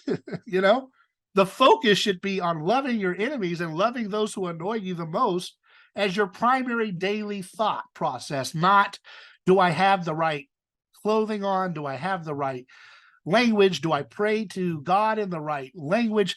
All of this stuff, those things can be helpful to help pull you towards them, but oftentimes, because we don't imitate Jesus, we just worship him as an object that gets us into an insider status. We don't even begin to scratch the surface of doing the real work of truly becoming like Jesus. Amen. Let's go to Hebrews chapter 20. Hebrews chapter 2. This is verse 14. Since therefore the children share in flesh and blood, he himself, talking about Jesus, likewise partook of the same things, that through death he might destroy the one who has the power of death, that is, the devil, and deliver all those who through fear of death were subject to lifelong slavery. So his enemies that he's going to defeat is the one who has the power of death, that's the devil, and deliver all those who through the fear of death were subject to lifelong slavery. So think about this, sir. Here's the bottom line. Why is it that people in a cultic temple framework, which was all over the world to various degrees, why were they subject to lifelong slavery? Because they were fear of death.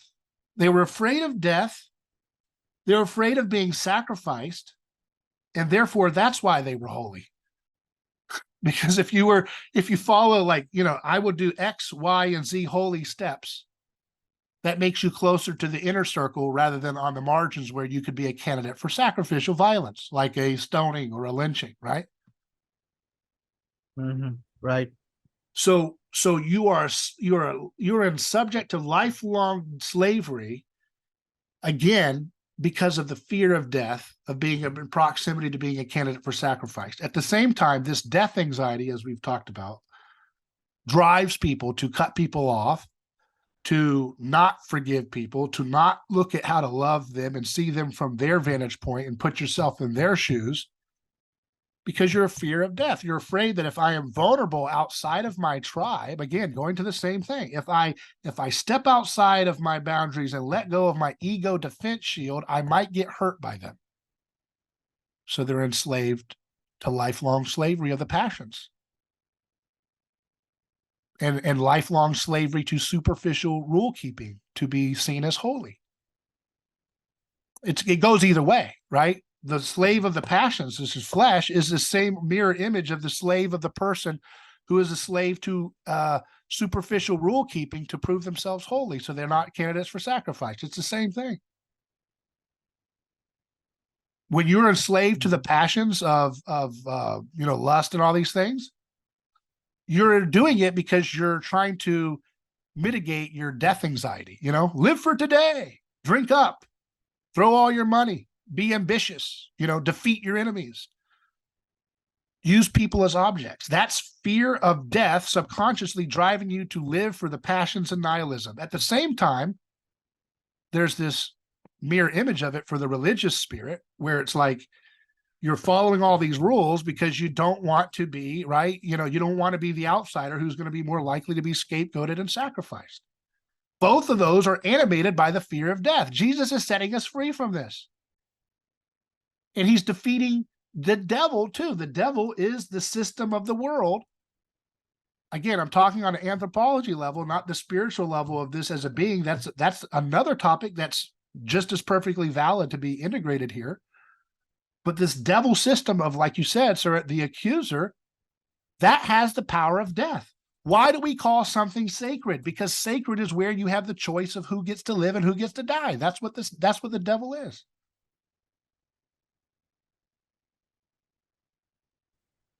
Yeah. I mean, like this battle that's going on in the entire world is really a battle between people who want to return to that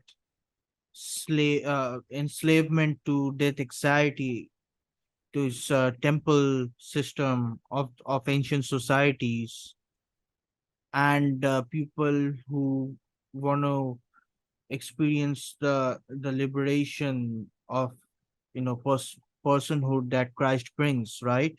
Yeah, So that's why there is even more schisms, there is even more tension, is because people are not unanimous anymore in the fear of death.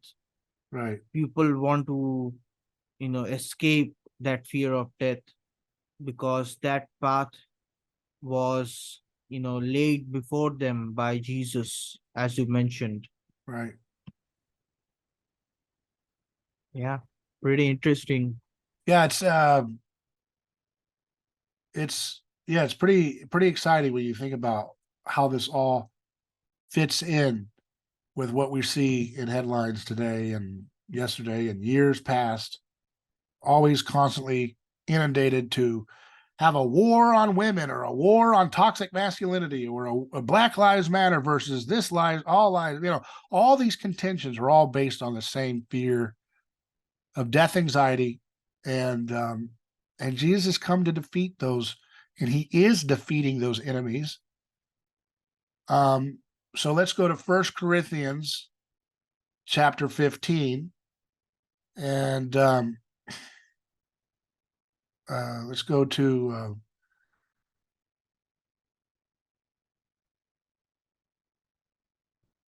for since death, but verse 20, but Christ has indeed been raised from the dead, the first fruits of those who have fallen asleep. For since death came through a man, the resurrection of the dead comes also through a man. For as in Adam all die, so in Christ all will be made alive, but each in turn. Christ the first fruits, then when he comes, those who belong to him. Then the end will come, when he hands over the kingdom to God the Father after he has destroyed all dominion, authority, and power.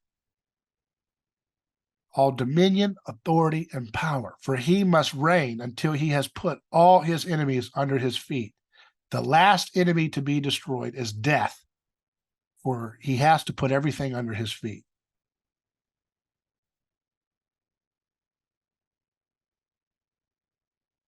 So now, when it says that everything has been put under him, it is clear that this does not include God himself, who put everything under Christ. When he has done this, then the Son himself will be made subject to him who put everything under him, so that God may be all in all.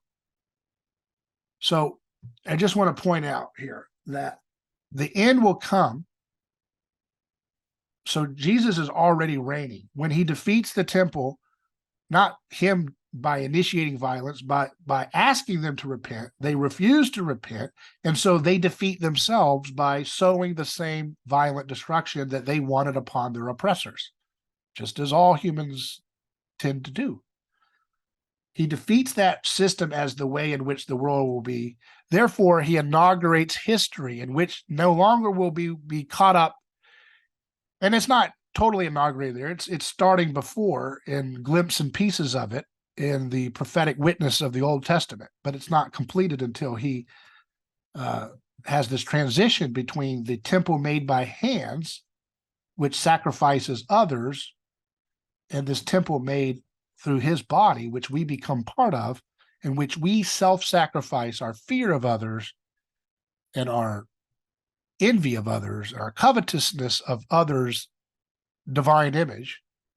We sacrifice that desire to cannibalistically devour that little image of the ecstatic transcendent that every human being has. We sacrifice that lust and let go of it because we are already part of it by being a part of Christ's body. by imitating him in his non-retributive spirit in history. That's where history starts to kick into high gear, and that message then goes to the whole world, wherein all of their mythic lies that have kept them in the eternal return without true history as a guide, but rather propaganda and mythology, hiding the victims, deifying the victims, or turning the enemy camps into monstrous demons, all of that gets demystified, and we start to realize that there are real victims that make all of this sense of the sacred false and broken. Now, it says that he is reigning until he has put all his enemies under his feet. That means he has to defeat them. So right now he's reigning, but he hasn't, because we're his body and we're slow to do this. We have not destroyed all dominion, authority, and power, and we haven't defeated the last enemy, which is death. In some sense, you could see it as death anxiety that drives us towards all these other sins and temptations, that allows us to be enslaved by these dominions and authorities and powers. In other words, Jesus is already in control. He's already in history, but he does not control through the exertion of domination and might makes right. He defeats such exertions through non-retributive witness of it. And we can participate in that defeat of it by participating in the witness of non-retributive grace and mercy to all those around us, both friend and foe and everybody in between, and all those around us in the public eye, with our voices being used to call for peace and not picking sides and saying one team is demons and one team is angels. But he's reigning now, and he will reign until he has destroyed his enemies.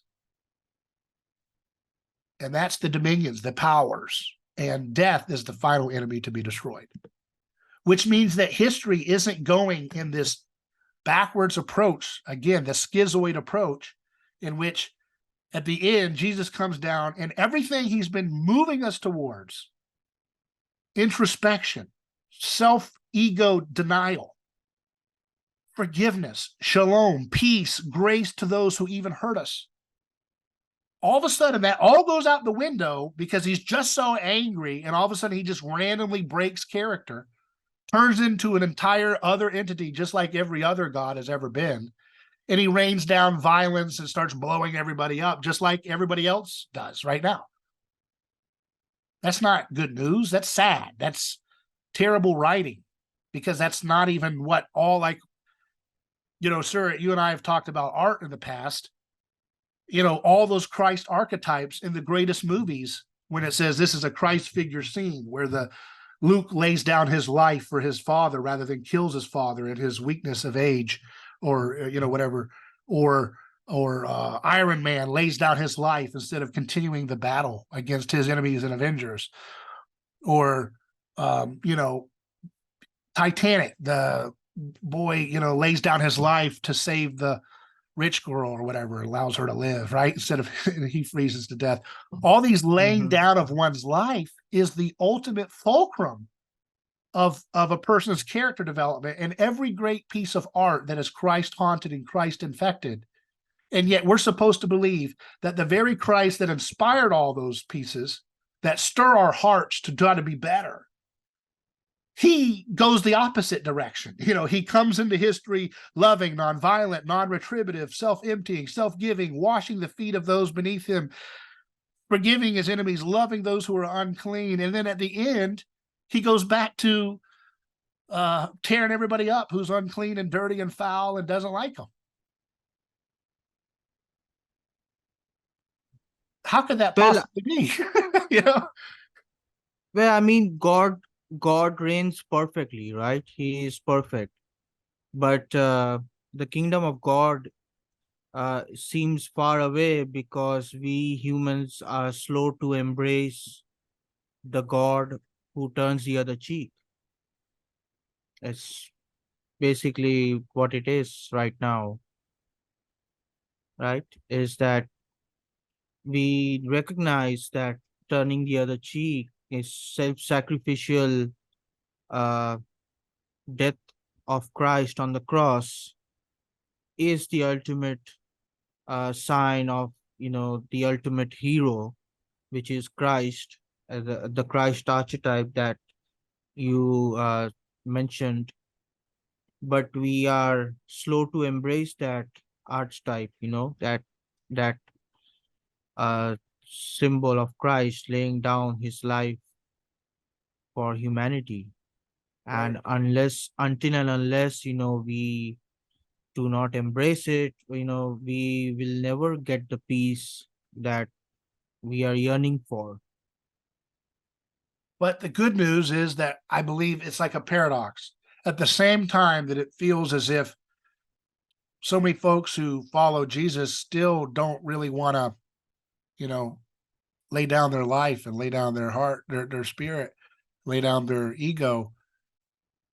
All of that still, is holding us back from fully realizing our calling to imitate and become the body of Christ that, everybody is yearning for in our lives, in our witness, in our examples of our neighbors who we want to be like. Right. In other words, when you have an objective, if you objectify Jesus, then you think he's this alien other who will come down and save you from all the mess that you can't clean up in your own life. And that's just not what Jesus does. He says, get out of the boat and walk on water, become me, be me, right? And that's why he uses such graphic language like eat my body, drink my blood, be me, become me. Don't put me off in some kind of rarefied area in which you can't even begin to be like, and then talk about how messed up the world is. No, the world is going, Jesus is reigning. He's in charge of history, but he's in charge of it in a non-violent, non-retributive way. And the evidence that his way is becoming more and more awakened is the fact that, as we have mentioned, people are more and more schismatic. They can't unite around the same justifications of war propaganda anymore.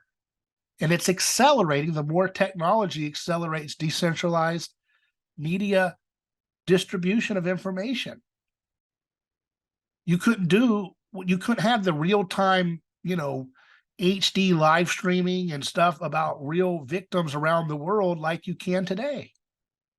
So where the technology advances in media, the gospel technology will that much more so exponentially advance. And therefore the knowledge of the Lord will continue to penetrate the hearts of the whole world in a global way. So we're seeing this happen in real time, folks. We're seeing the knowledge of the Lord fill the earth as the ocean is wet. And we're seeing dominions and powers and authorities lose their ability to be dominion and have power and have authority. People don't respect the FDA anymore. People don't respect the Federal Reserve anymore. People don't respect institutions of grandeur, Harvard, all these are to some degree powers and dominions and authorities. People don't respect these things anymore. That doesn't mean it's all good. It's a lot of chaos that comes with that, right? But what's happening is people are becoming aware of things hidden since the foundation of the world, and we're seeing it happen in real time. We're seeing the slain lamb vindicated throughout wherever technology gets a hold of a society that's got an infection of the gospel, even if it's a smaller degree. It won't take as long to infect communities that are not as familiar with Christian archetypes and Christian anthropology and so forth. It won't take them as long as it took other nations because of the advanced information distribution mechanisms that are available because of technology advancing, because people create technological advances precisely because they're turning away from violent solutions for problems, and they're looking to innovate with the form of nonviolent service by creating chips that allow people to live stream in the middle of a desert for good or ill. But the more the gospel goes alongside these advanced technologies, the more the whole world will have an accounting and a reckoning for their role in, the tit for tat cycle of vengeance and violence and aggression and sin. So all of that will be made a footstool under Jesus's feet through history, and we're a part of seeing it happen. I think it's incredible.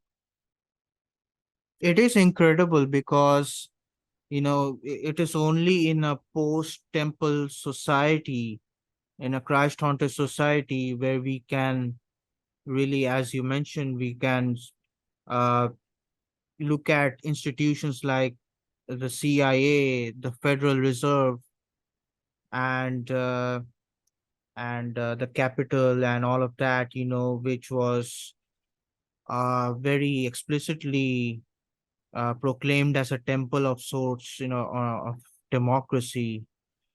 And these are all vestiges of the ancient temple system, and people are wanting to do away with that, with those institutions, right? Right. Because they are seeing in those institutions, the ghost of victims who were sacrificed in the past. Yeah. They, so, when they are looking at the Federal Reserve, they are looking at the people who were destroyed by the banking system. When they're looking at the military industrial complex, they are thinking of, you know, uh, the the innocent civilians, and even the army lives that are getting destroyed overseas. So yeah, the ghosts are haunting them, and it's proof that Jesus is working, and he is defeating uh the institutions that want to, bring back sacrifice, the institutions that want to disguise sacrifice under the under the masquerade, of human victims. And even though it seems, I want to put this point out too. This is so encouraging. Even though it seems like it's a slow process, it doesn't have to be. Things can change on a dime. That's how the power of mimetic contagion for good or ill happens. All it takes in some cases, it's just you starting today. But I know that's kind of a cheesy, sounds like evangelism or whatever, but it's true. In a sense of, all it takes is for figures on a broader social sense to do some kind of radical act of gospel performative art in the way they treat their rivals in a debate about politics or economics or war, for this inbreaking of the radical revelation of, Jesus and his sign of who he is and what the world is all about. His story is about him and his story playing out in our lives right now by becoming like him, by being one with him. That can be performed right now. If, people fighting over who's the good guy and bad guy in these wars would wash the feet of their rival live on camera, on a live stream on CNN, what that would do. I mean, I'm literally just coming up with something off the top of my head. That would change the hearts of millions of people who have an ugly hatred spirit like their mimetic role model is doing. And then if he lets go of it live on camera in love of his neighbor, that would do more. If you saw a leader of one country hug a child who was injured as a casualty of their bomb, right? What that would do, right? What that would mimetically reverberate for both sides to heal. These things can happen so fast, folks. And sir, I think you understand what I'm getting at. Look at what happened with, you can tell more about this probably than I can for sure. Like the witness of Gandhi, schooling so-called, folks who had the gospel longer than his culture, but he's able to use the gospel technology as Jesus inaugurated in history and mimetically create reverberations around the world to this day. Even with all of his imperfections, you don't want to, that's why Jesus says, don't cling to me. This spirit of don't cling to me can be applied in terms of not deifying, earth, human role models, even though he's perfect, but that mindset can be used to season and leaven our ability to not deify prophets, so to speak, as wholly other than us. But you can attest to that in India, where you have someone who has not been saturated in the gospel as long period as the British rulers, and yet he's able to witness and show them a glimpse of the radical gospel technology that they themselves missed, right? Well, Gandhi was tremendously influenced by the works of Leo Tolstoy, who's a well-known Christian anarchist, right? And so there you have it, like even the tiniest influence of Christ's non-violent resistance. And Gandhi used that word non-violent resistance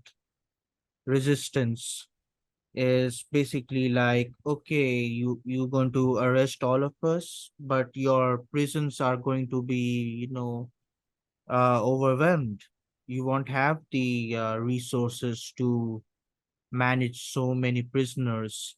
And the image of, you know, police officers arresting a thin, malnourished person who is barely dressed, that just does not sit right with civilized world, right? People don't, and that's why, people were just don't see how that is a righteous thing, is the arresting of, you know malnourished people, like Gandhi was. As power made And perfect in weakness, right? yes, and people and that's why, one of the biggest things that ended colonialism, and people often forget this, is that not only was it the non-violent resistance from the people who were ruled, but also public opinion in the West. Like Gandhi was getting tremendous support from countries like America and even from Britain, where they were just astonished at how he could be arrested, where he appeared basically harmless. He looked like a person who could not even harm a fly. And that's what, the people in the West saw. What they were basically seeing is that they were seeing the ghost of Jesus. And I'm not saying Gandhi is identical to Jesus. He had many faults. He had committed many sins. But in that moment of, uh, not not repaying violence with violence, in that moment of, non-violent resistance, they could not help themselves but think of Jesus. Because it's And that's irresistible. why, It's the yes, irresistible call. I will draw all men unto me, right? exactly, I will draw all men exactly. unto me. Every nation, including Gandhi's India, will be drawn unto him in the fullness of history. And these Yes. things don't happen on the same pattern. How many hundreds of years England had to work out its encountering with the gospel to get to the point where William Wilberforce starts to abolish slavery as they understood it, right? That doesn't have to take as long when a community encounters the gospel today in our environment, right? You see what I mean? Because these things are the the gospel again has a relationship with media technology. I want people to remember that it is good news. It is a media event that changes the environment of the people that it comes into, and it changes their way of perception and their way of relating, and it opens up for them these creative freedom to do good and evil with it, because God respects our free will. And so therefore the gospel comes with great upside and downside potential. And it's one of the ways in which cultures were able to develop technologies to more effectively colonize other cultures is because they were baked in the gospel supposedly longer in a kind of dominant sense of everybody having saturation of the biblical text in their native tongue to some degree, that allowed them to have a technological focus more than a mythic focus to develop technology. Unfortunately, with free will, what it is, humans choose evil and come up with a more elaborate way to create a bullet rather than a more elaborate way to feed their neighbor. But still, even despite that, it is a testament of the gospel that Gandhi, right, in his plight, he found solidarity with folks in America, and Americans were in sympathy, and the people in England, right? Because that wasn't happening for the Gandhis that Rome was persecuting. You know what I mean? Yes, it makes a lot of difference of seeing the image as opposed to just reading about it, right? Exactly. Because Yeah. Well, that's yeah. Yeah, it's so interesting. I want to get into this another time, but I know we've gone along here, folks. I appreciate you staying with us, but it's so many fascinating things to think about. oh yeah, But lots of exciting subjects. yeah, I'm Yes. thinking about, Marshall. I was reading some of Marshall McLuhan's work, the media ecology guy, and he talks. There's a question where his interlocutor asks him, can Christianity survive this media age in which radio and TV and the electronic age, when everything is a global village, when Christianity seems to be more of an individual religion and therefore more conducive to a print dominated, text based world. And that was being quickly supplanted in McLuhan's time by TV and electronic media, where everything was a global village. And he said it would have to change in some sense. It wouldn't be as centralized. It would become more decentralized. That's what he, believed based on his understanding of how media changes society. But I think about that, and I think about what Gil Bailey, who's a contemporary of Rene Girard, who we've had on the show, in his new book, The Sovereign, the Apocalypse of the Sovereign Self, where he talks about how individualism has to give way to personhood. And I think that's the next frontier. I'm going to leave it up as a cliffhanger. That's the next frontier, is we've got to figure out how to demystify the myth of the individual so that the full human person can become the new orientation of the global culture of Christ. Because that's the final myth, so to speak, that has the most work that needs to be done, right? Is to let go of the myth of the individual, in which your ego reigns supreme and your right to make of your life what you want. It's a nihilism, or the right, or this idea that, my team can kill those children in the bombs because they're more noble. Or, my team that we're funding is doing nothing but good stuff and their team is doing nothing but evil. This whole stuff is still, there's mythologies of nationalism. There's mythologies of ideologies like socialism and superstition, even still working in the world.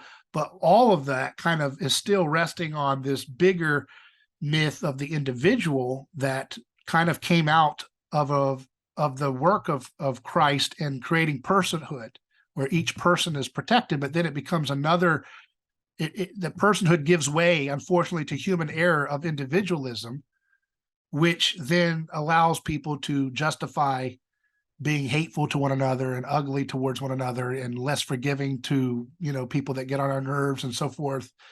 And it inhibits what we can do with the creative work of gospel technology when we hold on to the myth of the sovereign individual, right? And so I guess I say that just to say, I think McLuhan was touching on something more than he realized, which was a text-based Christianity of print text that, from Gutenberg on was the print-based, before that we had the image, right? Icons and iconography and paint.